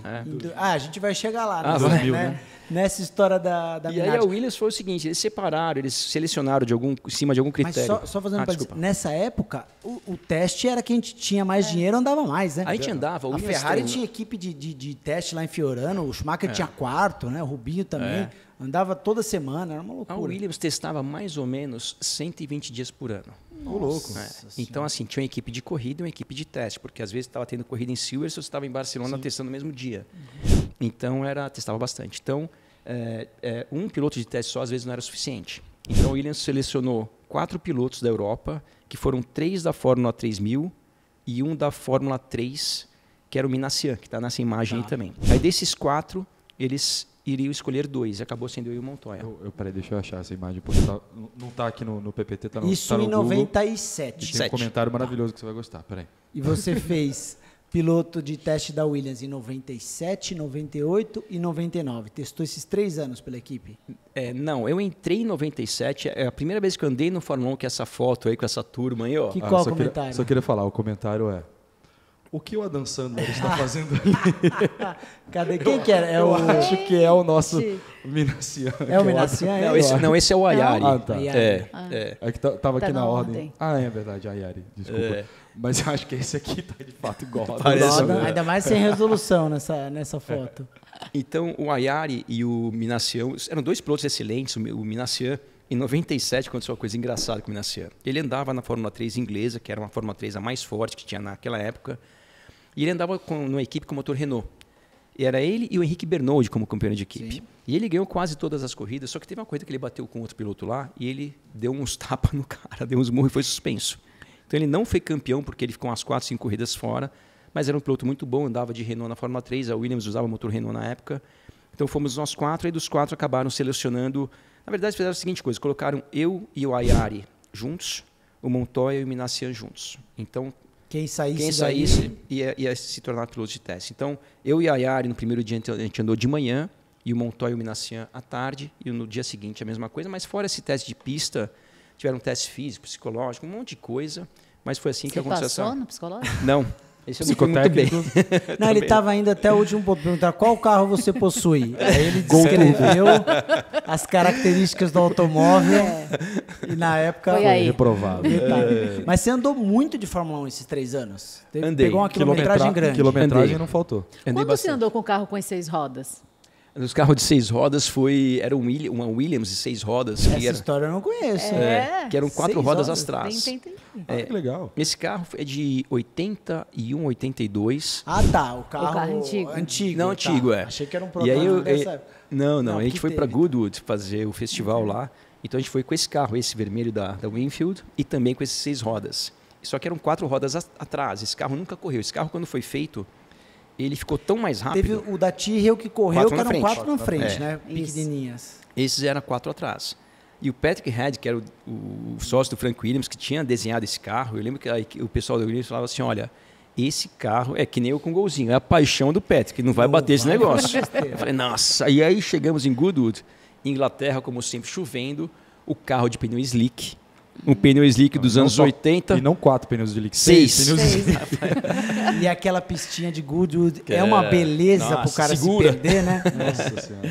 E aí, mas voltando, a gente testava com muita frequência e esse carro... Então, a primeira vez que eu andei de Fórmula 1 foi em 97, mas foi no final do ano, com as cores da Hotmans, que é aquela foto que a gente viu agora há pouco. E já em 98, aí eu diria que foi o começo da fase atual da Williams. Em 98 aconteceram 2 coisas. Primeiro que a Renault saiu oficialmente da Fórmula 1. Então a Williams continuou com o motor Renault, parecido até com a situação da Honda, lembra um pouco, só que a Honda... Mecachrome era na Só época. que passou a ser revisado pela Mecachrome. Então a Williams começou primeiro a ter um problema de motor, dali para frente começou a se perder, mas o último título da Williams foi em 97 com Villeneuve, né? Então eu testei em 98, 99, e aí em 99, que vai chegar nessa parte da Minardi, aconteceu a seguinte coisa, no início de 99 foram trocados os pilotos da Williams, saíram o Villeneuve e o Frentzen, e entrou o Ralf Schumacher e o Button. Não, e o Zanardi. Zanardi, É. verdade. E aí- Isso, começo de 99. 99. Aí quando teve a apresentação da equipe, né, eu era o piloto de teste, nessa época só tinha eu de piloto de teste, que o Montoya tinha ido para a Indy, para correr na Sim. Fórmula Indy. Aí estava na apresentação e tal, e o Zanardi naquela época, assim, a nível mundial, os tops eram o Schumacher e o Zanardi. O Zanardi fazendo aquelas corridas épicas nos Estados Unidos, vindo de último e ganhando e tal. Aí ele chegou lá, eu falei, nossa, deve ser aquele estrelinha, um cara metidinho, e putz, me decepcionei no bom sentido, um cara espetacular. Inclusive, foi através do Zanardi que eu acabei indo para a Fórmula Indy, porque o Zanardi ele tinha um empresário. Tá rápido aí. Temos aí, ó. Tá na agulha. O Zanardi tinha um empresário chamado Alan Miller, e o Alan, eu conheci ele nessa apresentação da Williams de 99, e o Alan pegou assim, eu falei, cara, eu tenho vontade de ir para a Fórmula Indy. Porque naquela época, primeiro que a Fórmula Indy, na minha opinião, estava mais legal que a Fórmula 1, em termos de competitividade. Era uma época muito legal da Fórmula Muito 1, legal. mesmo. E eu via que na Fórmula 1, assim, primeiro as chances eram muito restritas, e eu também, na minha cabeça, assim, poxa, para andar numa equipe pequena, para andar lá atrás, eu prefiro estar numa equipe média da Fórmula Indy, com chance de ganhar corrida e tudo mais. Mas, enfim, voltando para a Fórmula 1, em 99, quando entraram esses 2 pilotos, eram 2 pilotos que tinham lá 3, 4 anos de contrato, aí eu cheguei e falei, bom, eu não vou ter oportunidade na Williams, porque esses caras acabaram de chegar, é um Zanardi, é um Ralf Schumacher, que já corri de Fórmula 1, e eu. E aí, um belo dia, no final de 99, a gente estava em Nürburgring, aí uma pessoa da Minardi veio me procurar e falou assim, o Giancarlo quer falar com você. Eu falei, tá bom. Aí eu fui lá, aí ele falou, eu falei, nossa, o cara vai me pedir um cheque, que ele fazia isso para todo mundo. Aí ele começou, não, a gente quer um piloto assim, assado, e eu esperando a hora que ele ia falar que eu quero um cheque também. Aí ele falou e não falou nada de dinheiro, não pediu nada, e falou assim, vou fazer um teste, se você estiver interessado, vai você e um outro piloto para Jerez, na Espanha, faz um teste lá e quem andar melhor vai ficar com a vaga. Ele falou assim, você quer? Eu falei, eu quero. Aí eu fui lá, me desliguei da Williams e fui fazer esse negócio com o Minardi. Aí eu fui para Jerez. Você precisava necessariamente se desligar da Williams para fazer esse teste ou já estava num final de contrato com a Williams? Não, eu não precisava me desligar, mas assim, eu queria me desligar, porque eu não queria ser piloto de teste para sempre. Já passaram-se 3 anos. Não, e piloto de teste, a primeira vez, aquele, Fórmula 1, a segunda, um pouco menos, daqui a pouco eu Depois não aguento mais fazer isso aqui. por dia, não aguenta mais. Não, e tem teste que é muito chato. Fazer teste de horas, tem que dar 2 horas lá para ver se passa da temperatura. Meu, é um negócio que eu gosto de competir. Você quer correr, claro, né? quero Claro. correr. Aí eu fui para Jerez e aí eu fiz os testes, eu e o outro piloto. E aí o Minardi, depois do teste, falou assim, olha, Max, o piloto que a gente vai correr na Fórmula 1 ano que vem com a gente, é você, parabéns, não sei o que e tal. Quem que era outro piloto que estava com você nesse Era teste? o Fontana, Norberto Fontana. Norberto Fontana. É, Depois argentino. andou de Sauber. Não, ele já tinha andado de Já Sauber. tinha andado de Sauber, é verdade. Já tinha andado de 97. Sauber, já tinha corrido Só de eu Fórmula 1. fico chocada Não, com, com a memória. Completamente. O cara fala, não, porque Não. o chassi era Não, da Lara. não, porque porque 98 entrou fulano. O Fórmula macacão 1. naquela época era azul com Fórmula 1 estrelinhas. dos anos 90 era uma criança que não tinha vida. É isso que eu ia Eu falar. gravava Você imagina como corrida. era a adolescência, a infância do Gerson nos anos 90. Não, sabe o tinha que eu muito fazia? fazer. Eu gravava corrida nos anos 90. Chegava da escola, não tinha TV a cabo, não tinha Netflix, YouTube. não tinha YouTube, não tinha nada. Eu gravava a corrida do domingo da Fórmula 1 e assistia 3 vezes durante a semana. Então eu sabia a hora que o Galvão ia falar o comentário A, B ou C da corrida. Nossa, que É legal. meio doença isso aí. Maravilha. Mas Mas essa época dos anos Caramba. 90... Mas eu vou falar outra doença pra vocês do Gerson. Ele era campeão nacional ou um dos campeões nacionais de Opa, GP2. campeão brasileiro do Aquele jogo. Olha! joguinho de Fórmula 1 No que você teclado? comandava na setinha aqui. Ele falou que ficava o controle de tração era na setinha. Desculpa que agora eu vou ter que me perfazer. Eu acelerava no A e freava no Z. E aí eu fazia controle de tração assim, ó, no A, e ABS eu fazia assim, ó, picotando no teclado. Vai, bobão. Vai. Eu não tenho essa manhã, não. Gordinho dos anos 90, meu amigo. Era só videocassete e computador. Mas vamos voltar. Não, e aí eu fiz esse teste, aí o Minardi me deu aí, vai você e tal, e eu fui pra casa. Isso foi em dezembro de 99. Não falei pra ninguém, só falei pra minha família e tal. E ainda, eu já estava até acreditando que não ia ter mais pedido de cheque por parte do Minardi, que inclusive na minuta que ele me deu tinha salário, inclusive. E eu falei, tá lindo. Aí eu vim pro Brasil, passei o Natal aqui, eu entro no Natal e o Ano Novo o Minardi me liga. Eu já achei meio esquisito. Você já olhou o celular, eu não quero atender esse cara. Não tinha nem Aí, celular para na encurtar a época. história, ele falou assim, olha, Max, é o seguinte, apareceu um piloto da Argentina que não era o Fontana, era o Mazzacani, Gaston Mazzacani. Apareceu aqui, ele tem um patrocinador que vai trazer 15 milhões para a equipe. Ô, louco. Isso Aí fica há difícil, 22 anos Aí você falou atrás. assim, ô Você trouxe pai, 16? tem 16 milhões aí eu pra falo, gente? quero, papai, por favor. Ô, papai, me arruma 16, pai. Aí ele falou assim, a gente não quer ele. Puta, 15 milhões naquela época. Se dinheiro. hoje já é forte pra Fórmula 1, naquela época era uma porrada, né? Aí ele falou assim, Max, não é que você precisa arrumar 15, mas se você arrumar alguma coisa, a vaga é sua. Mas se você não arrumar nada, eu vou ter que pegar esse dinheiro. Aí ele falou assim, olha, eu tenho 10 dias para resolver isso aí. Eu falei, Giancarlo, deixa eu te falar. Cara, eu vou te adiantar. Em 10 dias, não é que eu não vou conseguir falar com ninguém. É Natal, é Ano Novo, Brasil, nossa. férias, imagina, é tempo. Ah, não, a época ainda ingrata, né? Aí ele passaram-se os 10 dias, ele me ligou e aí eu falei, não, e aí não tem. Ele falou assim, então me desculpa, não sei o que. Eu falei, então tá bom. Aí acabou ali. E aí aconteceu a seguinte coisa, e nesse meio tempo, para piorar não, as coisas acontecem porque tem que acontecer. Aí me liga a McLaren para me oferecer uma vaga na Fórmula 3000, para correr no ano de 2000, e ser piloto de testes, eventualmente ser piloto de testes da Fórmula 1 na McLaren. E eu falei, cara, obrigado, mas já tem um negócio fechado. Então eu despei. Da Minardi, você negou porque... Por causa da Minardi. Tá, ainda antes tava com a antes de Minardi. cair o negócio Antes da de cair Minardi. o negócio. E aí, e quem me ligou foi um cara que era engenheiro da McLaren, que ele já foi engenheiro do Senna na Williams, que é o James Brown, que era um cara que trabalhou com vários pilotos e estava na McLaren Foi Júnior. cantor também, né? O James Brown. Tava pensando também. Conheço outro, mas Foi cantor. Enfim, acabou que eu fiquei desempregado Que e porcaria, a gente interrompeu o assunto. porcaria, hein, aí eu Gerson? voltei para Inglaterra, eu morava na Inglaterra nessa época, eu voltei lá e tal. E aí fiquei lá uns 2 meses chutando lata, tentando arrumar alguma coisa. E foi quando uma pessoa que tinha sido engenheiro na equipe de Fórmula 3000 que eu andava, não era nem engenheiro do meu carro, era do meu companheiro de equipe. Ele estava trabalhando na construção de um protótipo, que eu vi, vocês passaram algumas imagens, um protótipo para correr as 24 horas de Le Mans. Cadê? É... Esse aí, ó, o protótipo. É esse, achei. Não, naquela Acho imagem que... que tem um monte de... Não, volta... acho que não tá nesses slides. Aquela que Enfim. tava eu, Montoya, aqueles 4 Não, pilotos. esses no teu, quatro na tava tua no Google. gulgada lá Tava no que você deu. Ah, tá. Esse carro aqui, ó, Esse aqui, ó. esse aí. Não, é. o Gol ele ia correr as Lógico, 24 horas de Le Mans, mas o Max não deixava sentar outro piloto, entendeu? Ah, só podia ser ele. Esse Eu 24 descia do horas. carro e voltava. É, ele descia e voltava. Eles estavam construindo o Ascari, né? O Ascari, ele era um protótipo, baseado num protótipo Lula, ele tinha um motor de Fórmula 1, ele tinha um motor Judge atrás, então eu comecei a testar esse carro para fazer as 24 horas de Le Mans, e esse virou, naquela fase, o meu emprego. Então eu ia para Le Mans, ia para várias pistas, porque esse carro estava sendo construído. E aí isso foi no ano de 2000. E durante o ano de 99, através do empresário do Zanardi, que acabou virando meu empresário, eu fui umas 2, 3 corridas de Fórmula Indy. Inclusive foram corridas complicadas, porque A segunda que eu fui foi em Laguna Seca, que faleceu o Gonzalo, que era Gonzalo grande, muito amigo Rodrigues, meu. Foi teu contemporâneo, né? Era, Fórmula 3000, né? 3000, um cara espetacular. Eu assisti um documentário, eu não lembro onde foi, sobre a trajetória do Gonzalo também. Esse documentário eu vi partes, e tem uma imagem lá de Mônaco, que tá ele e mais alguém no pódio de Mônaco. Ele ganhou, eu cheguei em segundo ou terceiro, alguma coisa assim. Esse documentário, ele é forte, né? Porque mostra muito da família, né? Mostra, a irmã dele, é engraçado, a irmã dele, que é a Fernanda, sempre ia para as corridas com ele e tal. E o Gonzalo era um cara batalhador, um cara super gente boa, tá? Um excelente piloto. E estava garantido para andar na Penske no ano seguinte. Aí ele foi fazer aquela participação em Laguna Seca em 99, que ele estava fazendo a 3000 ainda em 99. Teve aquele acidente fatal. E a última etapa do ano que eu fui também, de 99, foi quando faleceu o Greg Moore. Lá em Fontana. E aí eu... Que ano aquele da Indy, né? Os carros eram muito rápidos naquela época, né? Bem mais rápido do que o de hoje. Os carros de 1000 cavalos, né? Com pouca aerodinâmica. Era bem complexo. E quando eu fui nessas etapas de Indy, acabei conhecendo algumas pessoas. E aí eu lembro que, na fase da Ascari, eu estava morando na Inglaterra, testando. Não era aquilo que eu queria para minha vida, mas era um trabalho. Aí me ligou um cara da Inglaterra, dos Estados Unidos, e falou assim: Max, lembra de mim? Meu nome é Paul Cherry. Eu não fazia ideia quem ele era.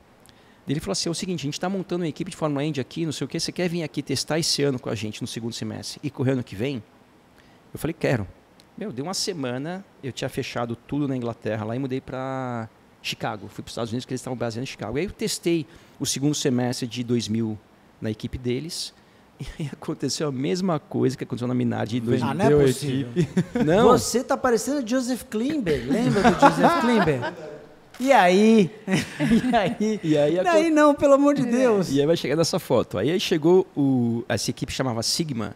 Quem levou um cheque lá foi um cara que era amigo meu, que é o Oriol Sérvia. Oriol Sérvia. Que ele arrumou um patrocínio da Telefônica, ele é espanhol, a Telefônica é espanhola e tal. Me arrancaram e colocaram o Oriol. E quando aconteceu isso, eu estava de férias de novo aqui em São Paulo, na casa dos meus pais. Aí me liga o cara da equipe Sigma e fala assim: olha, Max, é o seguinte... Essa época de dezembro... Eu tinha até medo. Não, isso que eu ia falar. Você não atende o telefone. Só apresentão, né? Aí cara, olha, você não está mais na equipe porque vai entrar o piloto por causa do patrocinador e não sei o que e tal. Aí eu liguei para o Alan Miller, que era o meu empresário, e falei: cara, aconteceu isso. Olha como faz tempo. Ele falou assim: eles te mandaram um fax, na época o documento era o fax, não era e-mail. Eu falei: não, eles não mandaram nada. Ele falou assim: então se não mandar o fax, Max... Ela tá rindo de você aí, ó. Bonitinho, vai. Se não mandarem o fax, você vai ter... Porque na semana seguinte ia ter a apresentação de todas as equipes em Fontana. Ele falou assim: se não te mandarem o fax, você vai ter que ir, porque se você não for, eles vão... E eu tinha 2 anos de contrato com aquela equipe. Eles vão falar que encerraram o contrato com você porque você não apareceu. E naquele momento eu torcendo para receber o fax, para não ter que ir até Fontana sabendo que não tinha mais nada e tal. Cara, não mandaram o fax. Eu peguei o avião para Los Angeles. Quando eu desço em Los Angeles, eu ligo para minha casa para avisar que tinha chegado o fax. Aí eu falei: cara, não acredito. O cara fez eu vir até aqui. 12 horas de voo. 12 horas. E eu tenho um amigo meu que mora em Los Angeles, me pegou ali no aeroporto, a gente foi tomar um café e tal. Aí eu, puto da vida, eu falei: cara, quer saber de uma coisa? Eu vou lá no autódromo. Aí eu peguei, fui lá até Fontana. Cara, aquela festa, as equipes, a imprensa, todo mundo comemorando, e eu que nem uma besta andando de um lado para o outro. Lá Fontana é próximo de Los Angeles? Não é longe, dá uma meia hora. Meia hora. Aí eu ali andando para um lado para o outro, olhando assim, sabe, assim. Aí de repente, de novo, bateu um cara no meu ombro, eu olhei assim, não sabia quem era, ele: oi, tudo bem, não sei o que e tal. Aí ele falou assim: pô, você saiu da Sigma, né? Eu falei: saí. Ele falou assim: olha, tô eu mais um cara ali montando uma equipe, você quer falar com o patrocinador da equipe? Eu falei: vou. Aí eu fui falar com o cara, tinha um motorhome ali e tal, não sei o que, tava esse carro lá. Aí ele falou assim: a gente tá falando com alguns pilotos e tal, e coisa e tal. Só que ele estava falando com alguns pilotos que já corriam de Fórmula Indy. Eu nunca tinha corrido de Fórmula Indy. Aí ele falou assim: bom, até amanhã a gente tem que decidir. Qualquer coisa a gente liga. Eu falei: tá bom. Eu saí de lá com a certeza absoluta que ele não ia me ligar de jeito nenhum. Porque eu falei: tem um monte de pessoa que já corre para essa vaga, vai colocar o porquê. Aí no dia seguinte estava eu e esse amigo meu jogando squash lá numa academia lá. De repente toca o meu telefone, era o cara. Daí ele falou assim: se você quiser, a vaga é sua, a gente vai te pagar tanto e não sei o quê. E foi assim que eu fui parar nessa equipe aí. E foi assim que eu acabei correndo de Fórmula Indy. Essa equipe acabou que durou 1 ano só. Você correu a temporada 2001. E eu corri em 2001, só que o carro que a gente usou, que é esse carro aí, era um carro de 2000. Então não era o modelo atual. Era o motor Mercedes, e a Mercedes tinha saído da Fórmula Indy, então era um motor que era revisado pela Ilmor, mas não tinha nenhuma evolução, comparando com os Toyotas, com os Fords e com o Honda. Mas assim, foi muito importante esse ano para mim, assim, foi muito legal, essa categoria na época era espetacular. Só que foi nessa época também que a Fórmula Indy passou por uma cisão muito grande com a relação da kart, com a IRL e tudo. Então, no final de 2001, se não me engano, foi o ano que a Penske acabou indo para a IRL e saiu da kart. E no final desse ano, essa equipe acabou falindo. E eu vim para o Brasil, para um casamento de um amigo meu em novembro de 2001, e falando com algumas outras equipes e tal. E aí, de repente, eu tô aqui na casa dos meus pais, toco o telefone, quer dizer, toco o telefone, eu chego em casa, meu pai fala assim, te ligou um alemão aqui e pediu para você ligar para ele. O nome dele é Alex, tal, não sei o quê, e deixou um telefone. Quando eu peguei o telefone do cara, o código do país era 64, se não me engano. Eu falei, nem sei de onde que é esse lugar aqui. Mas, resumindo, era da Austrália. Aí eu liguei para esse cara, é um cara que eu não conhecia. Aí ele falou assim, Max, eu estou trabalhando no campeonato que é muito bom, mas não falou qual que era. Assim, assado, eu não sabia nem para que país eu estava ligando quando eu liguei. Aí ele falou assim, o campeonato é muito forte, eu trabalhei no DTM, esse aqui é melhor do que o DTM, não sei o quê. Então eu falei, tá, mas que campeonato é esse? Ele falou assim, a V8 Supercar. Aí eu falei, eu conhecia muito pouco dessa categoria na época. Ele falou assim, você não quer vir aqui conhecer? Cara, eu desempregado. Vi aqui conhecer na Austrália, né? Não, vai Como ver. se fosse na Dá um padaria da pulo, esquina. Você já pegou um voo para Los Angeles de 12 horas só para passear? Pega Não, mais mas, um. a Austrália é o seguinte, a Austrália 12 mais são 12, 24... De avião. Não, Dentro 24 do você avião. vai de Sem fazer executiva. Na nada. geral descoberta demora umas 48. É pior, é mais longe. E aí eu peguei, e foi engraçado, né, que você falou, eu falei pro cara, eu vou. Aí eu desliguei o telefone, aí 2 dias depois, tava eu, 2 amigos meus, a gente foi almoçar junto, aí papo vai, papo vem, aí aqueles papos, o que você vai fazer na semana que vem? Eu mandei, vou pra Austrália. Aí todo mundo, você vai fazer o que na Austrália? Eu falei, não, me ligou um cara assim, assado. Aí o amigo meu falou assim, você conhece quem é esse cara? Eu falei, não. Ele falou assim, você sabe se esse cara existe?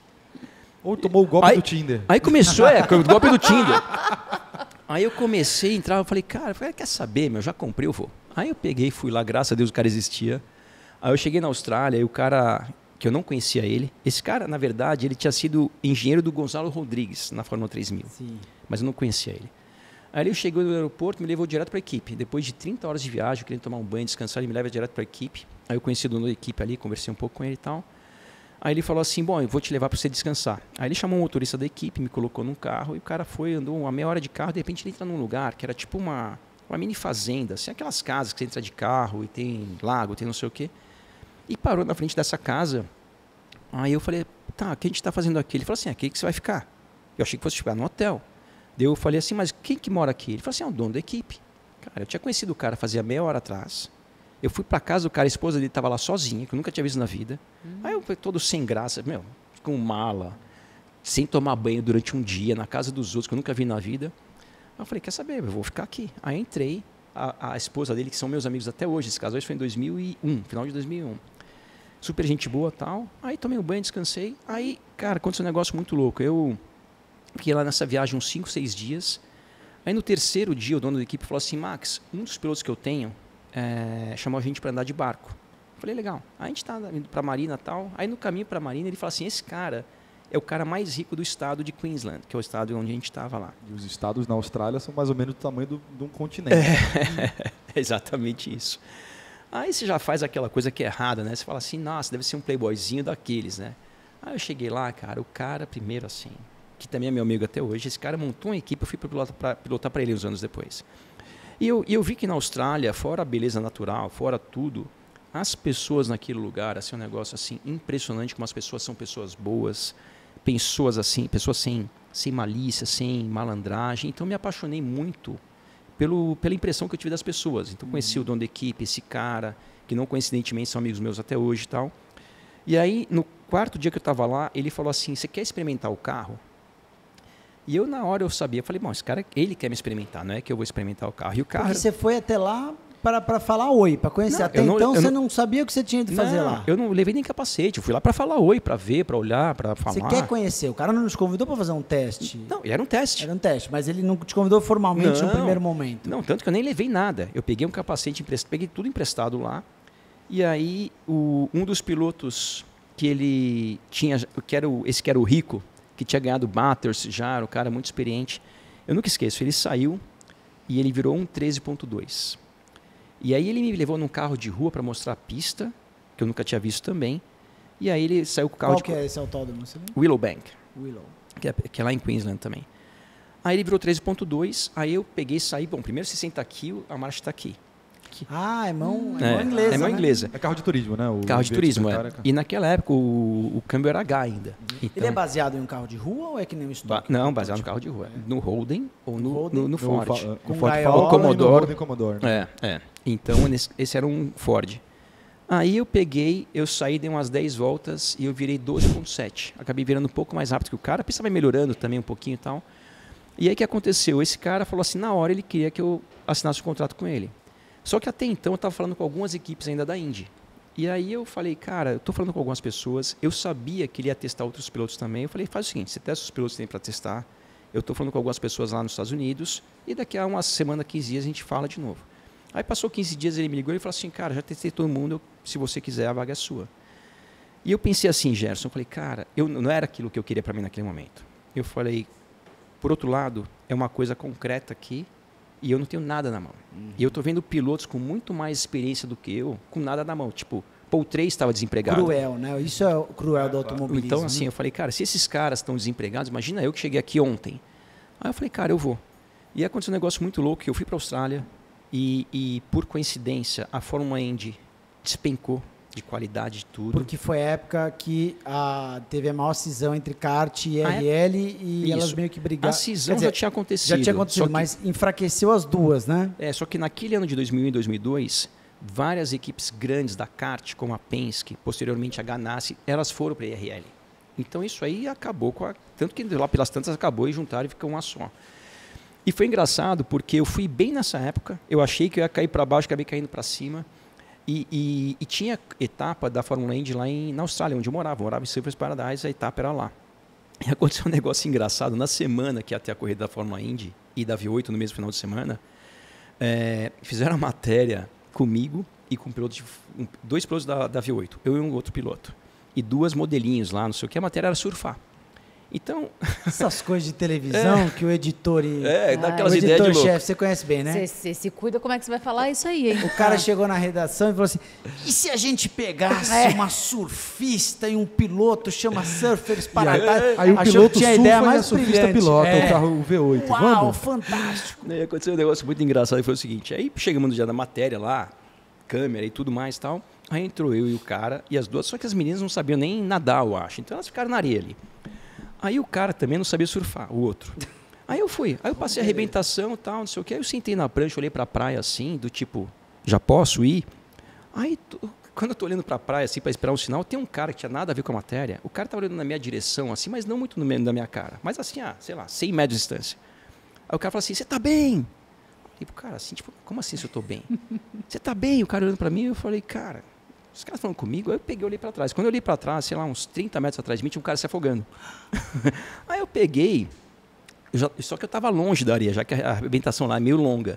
Aí eu fui até o cara, aí eu coloquei o cara na prancha, aí eu pegava, se o cara tava se batendo lá, sei lá quanto tempo, eu empurrava o cara e fui até a areia.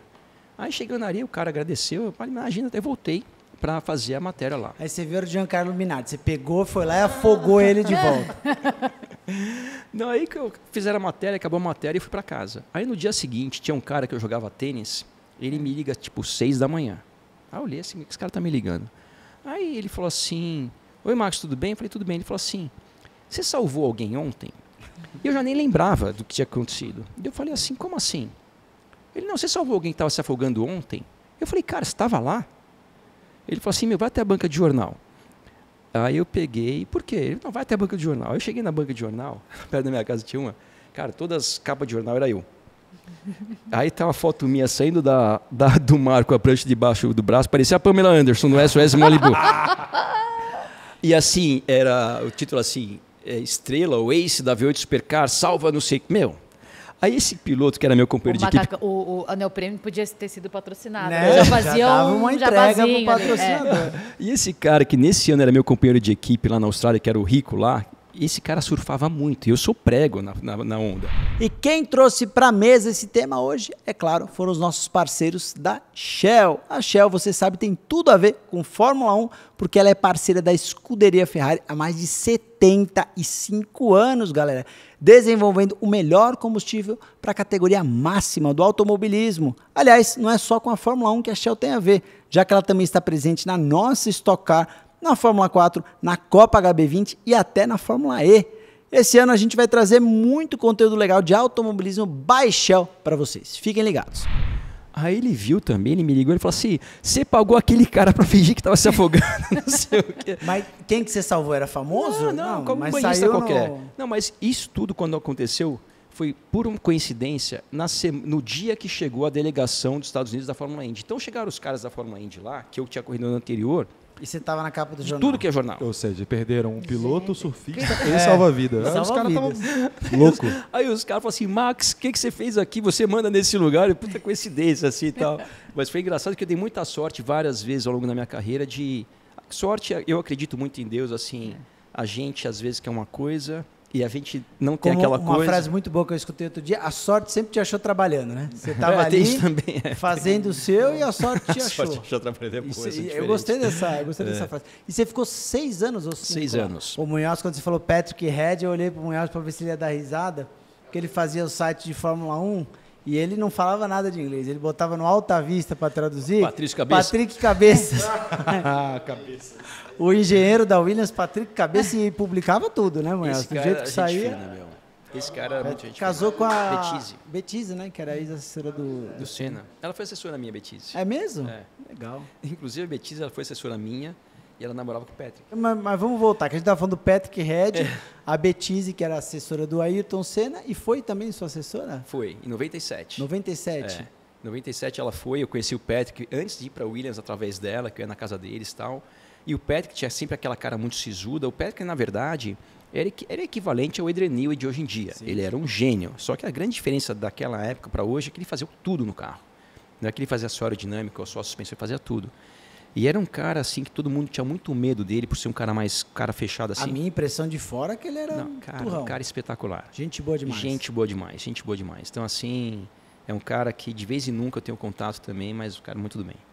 Fórmula 1 de hoje. Vamos dar esse salto aí no tempo. O que vocês estão esperando para 2023? Vocês acham que a Mercedes volta? Vocês acham que é mais um ano do Verstappen? O que vocês imaginam? Ferrari vai acertar ali? Olha, eu acho que sempre um segundo, quando você tem uma mudança muito grande de regulamento, o segundo, o terceiro e assim por diante tendem os carros a se aproximarem. Porque quando você tem um regulamento novo, as grandes equipes acertam mais, tem mais recursos, tem mais pessoas ali, mas ao longo do tempo todo mundo acaba aproximando. Então eu acho que essa temporada vai ser mais competitiva do que a do ano passado.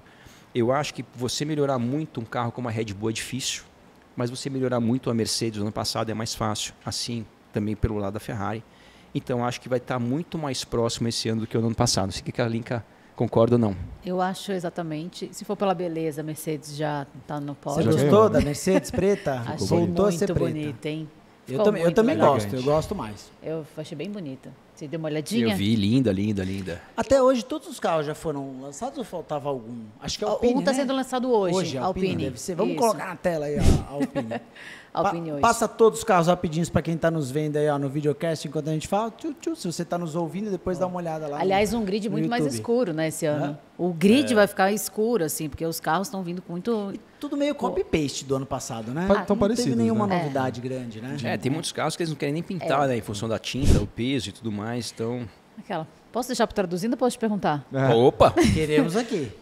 O quanto influencia a questão da pintura? Porque quando eu saí o carro da Mercedes, porque tira um pouco do peso e tal. Troca pelo quê? Eu posso comer mais uma picanha, ou uma batata a mais. Qual Não, essa diferença, assim, de fato, para o carro na hora Eles da falam, pintura? na verdade, primeiro que assim, a quantidade de tinta necessária é equivalente a mais ou menos 5, 6 quilos para pintar um Tudo carro. isso, um carro. Caramba. O carro é grande hoje. O carro é também. grande. Só que não é só Mas é muito os 5, 6 quilos, né? O grande problema é o seguinte, quando você tem 5, 6 quilos, por exemplo, na tampa de um motor, que não estão 6 quilos ali, mas você tem um peso na parte alta do carro. Então é muito melhor você pegar... É diferente se você tem 5, 6 quilos, você coloca no assoalho, onde o centro de gravidade é bem mais baixo. Então, é o detalhe. A gente pensa, né, que você fala assim, poxa, mas um carro de 1.000 cavalos, um carro de 800 quilos quase, 5, 6 quilos faz tanta diferença assim? É aquilo, não faz tanto, mas são 1, 2 décimos de segundo, que é a diferença de estar, às vezes, entre o primeiro e o terceiro, ou quarto, não assim sabia por que era diante. Como a tanto física assim, é 6 igual para quilos. todo mundo, né? Se alguém não tem Não, esses 5, 6 O quilos. Rubinho sempre falava que 10 quilos dava 1 ou 2 décimos de diferença. Perto de 3 na Fórmula 1. décimos. Perto de 3 décimos, né? Depende muito da fase da Fórmula 1, né? Porque isso tem muito a ver com o percentual do peso do carro. A época do Rubinho, os carros eram muito mais leves. mais leves, né? E os motores eram menos potentes. Mas assim, é por volta de 2 a 3 décimos, depende da pista também. Eram carros V8, V10, pesavam 560, 570 quilos, muito menores. Muito menores. Hoje o carro tem quase 800 quilos, 780 quilos, se não me engano. 796. Por aí, Era 8, baixou para 6 agora. pra 6. Você vai ver a Fórmula 1 ao vivo hoje, o carro é uma limusine, do É tamanho dessa gigantesco, mesa. né? Né? Não, e você É vai o- no visitação de boxe e tal. Eu estava em Interlagos essa semana e ainda ficou. Sabe quando fica do adesivo do chão, que eles não tiram? Sim, é gigante. Então, do Checo Pérez, ainda estava escrito no. Aí você vê o formato, cara, é gigantesco. Imagina cara, em é Mônaco. muito grande. Você chegou a correr Imagina em em Mônaco, Mônaco. né? Corri. Nos seus anos de Fórmula 3000. Como é que é? É muito diferente de tudo? Cara, Mônaco, vou te falar assim, tirando a parte do tipo, nossa, eu vi essa pista tantas vezes na televisão, tô aqui andando hoje, tirando isso, cara, nada demais. Eu não acho aquela pista assim, para pilotar, se eu já andei, sei lá, em 20 pistas de rua, eu diria que Mônaco é uma das piores, em termos de prazer, em termos assim, é muito apertado. Mas o evento é algo fora do comum. Cara, é que se você está na Fórmula 1, que não foi meu caso. Quando eu corri em Mônaco, você conheceu um cara ontem, né? O Marcelo Batistucci. Isso. Ele correu de Fórmula 3000. Sim, como assim? A gente ficava perto aonde tem o aberto de tênis de Mônaco, que era perto de um clube, ficava todo mundo debaixo de umas tendas lá. Então a gente ficava meio que acampado. Ele contou esse episódio. Contou? Vocês foram lá entrar para bater uma E bolinha jogando no bola, tênis. Mas a pista em si não gostava muito não. E hoje não, já há muito tempo, e principalmente nos dias de hoje, a Kalinka, que gosta muito das corridas de Mônaco, Não assim, suporta. é uma procissão, uma corrida procissão, que não tem emoção, então realmente eu não sou muito fã do Grande Prêmio de Eu Mônaco. acho Qual que é a vale a sua- estratégia, né? Só Mônaco. E a classificação, né? Muito Classificação. importante. Qual é a sua pista favorita que você correu, Max? Cara, eu diria que é difícil escolher uma só, mas eu diria Mugello, uma das favoritas, Essa deve ser Legal. legal. e Bathurst, que é uma pista que é uma pista Coloca, você lá que na não Austrália, conhece né? bem, está nos de vendo, Austrália. dá uma olhada nessa pista, coloca uma imagem de... Como é que se fala? Bathurst. Essa aí. Bathurst. É. É mega estreita e é uma das pistas mais difíceis do mundo, todos os pilotos consideram, né? E, cara, é uma pista espetacular, porque você sobe uma montanha, são 7 km de pista, que é na rua, na verdade. Você tem uma reta, os V8 pegavam mais de 300 por hora na reta. Nossa, você jura? E assim, o que é muito louco dessa corrida é a torcida. É um negócio que eles acampam assim 15 dias antes da corrida. O australiano é muito apaixonado. Acho que a corrida mesmo eles nem vêm, porque eles bebem tanto. Os caras tacam fogo no carro. É um negócio muito louco. Então a atmosfera é um negócio muito legal. É uma pista perigosa, mas é uma pista rápida, assim, sabe? É um negócio espetacular. E você, Kalinka, Que qual gostoso. pista você gosta de assistir, de estar... Não essa que você rodou com a Comentando, F4 digamos foi assim. aonde? Interlagos. Interlagos. Essa foi Interlagos. Não, conta agora da sua quase primeira vitória no kartismo. Com o Giafone? E com o Quase assim, Fefo. ó, ele tá ali, ó. Ele tá, se for Giafone o tá aí. Felipe, ele tá ali, ó. Aí, ó. Agora Vai que ele ser o pediu nosso próximo. desculpa, também a gente tá gravado, eu posso falar dessa Pode Ele falar, vai- pode E ele tá ali falar. para confirmar se a história é verdadeira. E qualquer mais coisa tem um ou menos, comissário ou aqui, não. ó. No caso, não prescreveu ainda, dá pra recorrer. Dá pra recorrer? Tem comissário aqui, ó. Cara, me chamaram Vocês pra não uma estão vendo, mas o furada. Felipe... Vem aqui, Felipe, rapidinho. Dá um oi aqui, ó. O Vem, Felipe Fê. Giafone, nosso convidado. Vem cá, Pode vem entrar cá. aqui, ó. Pode dar a volta aqui, ó. Já é o podcast que a gente vai fazer aqui na sequência. A gente Emendar só um não no outro, misturou. episódio. A gente só não misturou vocês dois. Deu a dura, né? A gente só não misturou vocês dois por dois motivos. Primeiro que a gente não tem microfone para todo mundo. Esse é Segundo bom. que vocês têm tanta história que ia dar um papo de 5 horas e meia. Terceiro que a gente podia sair na mão, porque a gente já quase saiu na mão no passado. Ô, louco! Vou perguntar essa pra vocês. Você diz depois. passado, semana passada? Semana passada. Então, aguarde aí que no próximo podcast já vai começar com a quase pancadaria. Mas vamos lá, quase Esse é muito vitória. bom. Quase vitória. Me chamaram pra fazer uma matéria, e aí era em dupla, pra gente andar em Interlagos, em kart e tal, e aí eu fui com o Fefo, com os filhos do... O Rubinho estava Fefo Barrigado. participando, o Rubinho também estava lá e tal. Vamos fazer em dupla, porque aí a gente faz uma estratégia, tudo certo. Até aí todo mundo entendeu? Todo mundo entendeu Beleza. qualquer brincadeira, qualquer graça, né? Ok. O Giafone não sabe brincar. Tem Ele isso também? tava com uma outra... você e eles, né? Já tem um histórico. E aí eu assim, mas o Giafone é gente boa, né? Imagina, não vai dar nada errado. Todo Você piloto confunde. vou te dar um Não, outro... mas o gente Todo boa piloto é gente é o Zeca boa Giafone. antes de botar a capacete. Você confundiu. É o pai dele que é gente boa. Todo piloto é gente boa antes de botar o Até, capacete. né? Na hora que coloca e a fivela aqui, Não. você já viu o Gremlin, né? Quando joga água, é o Exato. piloto. Entrou na pista, é um Gremlin. Exato, mas eu pensei, poxa, tô lá, fui Café com convidada, café né? com leite, vai dar tudo certo. Cara, ele mirava em mim e via com o kart. Pau, vou botar ela pra fora da pista. A costelinha aqui do lado. Gritando. Não, foi terrível. Ver você tá Felipe, rindo, olha lá. Eu pedi desculpa Felipe, depois. faz assim, ó. A história é verdadeira, mais ou Ah, menos. é. Ou é caô? Mais ou menos. O problema não foi isso. O pior é que eu fiquei liderando todas as voltas. E quando chegou na penúltima volta... Ei, Essa é a Tomou-lhe parte uma boa. traulitada. Não, melhor. Agora, conta. entrou uma pessoa na pista. Ei, peraí, você teve bandeirada quadriculada e não largou, filhão. Agora que eu sei dessa, Quem nem entrou, vem. entrou o padre irlandês lá? Cara, entrou um cara com uma plaquinha. Eu entendi o quê? A Acabou a plaquinha corrida. tava dizendo o quê na plaquinha? Dizendo na corrida. Ganhei, Ela primeiro. primeiro. Sou a primeira. Uma interpretação maravilhosa dela. Maravilhoso, acabou. Fez magistério, Acabou. viu um é primeiro, É, dois é primeiro. segundo. Aí Cara, foi Tirou o isso. pé. Comemorou. Tirei o pé, o Fefo passou aqui, ó. Aí eu, a dupla história ganhou. brilhante. A gente arrasou. Só que ele não tava comemorando. Ele tava fazendo assim. Vai mais, vai, continua. E uma é que faltava uma volta. Perdemos. Parabéns. Eu já vi várias histórias dessas de perder na linha de chegada, mas essa do plaquinha de um Cara, é você inovou no precisava. Mas automobilismo. precisava entrar uma pessoa pra falar da plaquinha de um? Você estava concentrado, você sabia o que você ia fazer. Cara, eu prefiro assim. Você foi lá, acabou a corrida, mas estava ali na volta, vai pro box. Eu preferia assim, mas Que enfim. história maravilhosa. Quer dizer, levei um tranco do Giafone e perdi a corrida por causa da plaquinha. O Fefo deve estar full pistola com você agora. Ele ficou um pouco... Os caras não ficam, E os, não do- ficam e os felizinhos, meninos né? estavam disputando, porque os dois irmãos estavam correndo também. É, eles não conseguem relaxar. Não, Não, é impressionante, cara. Foi complicado. E já que a gente já falou muito de Fórmula 1, hoje nada melhor do que lembrar você de abastecer sempre com a gasolina Shell V-Power para sentir no seu carro os benefícios que a Shell traz para você direto das pistas. Só a Shell V-Power é capaz de limpar os resíduos dos gases poluentes que ficam se acumulando nos bicos injetores e nas câmaras de combustão do seu carro. É a tecnologia que você precisa para restaurar 100% o desempenho do seu motor e deixá-lo funcionando como novo.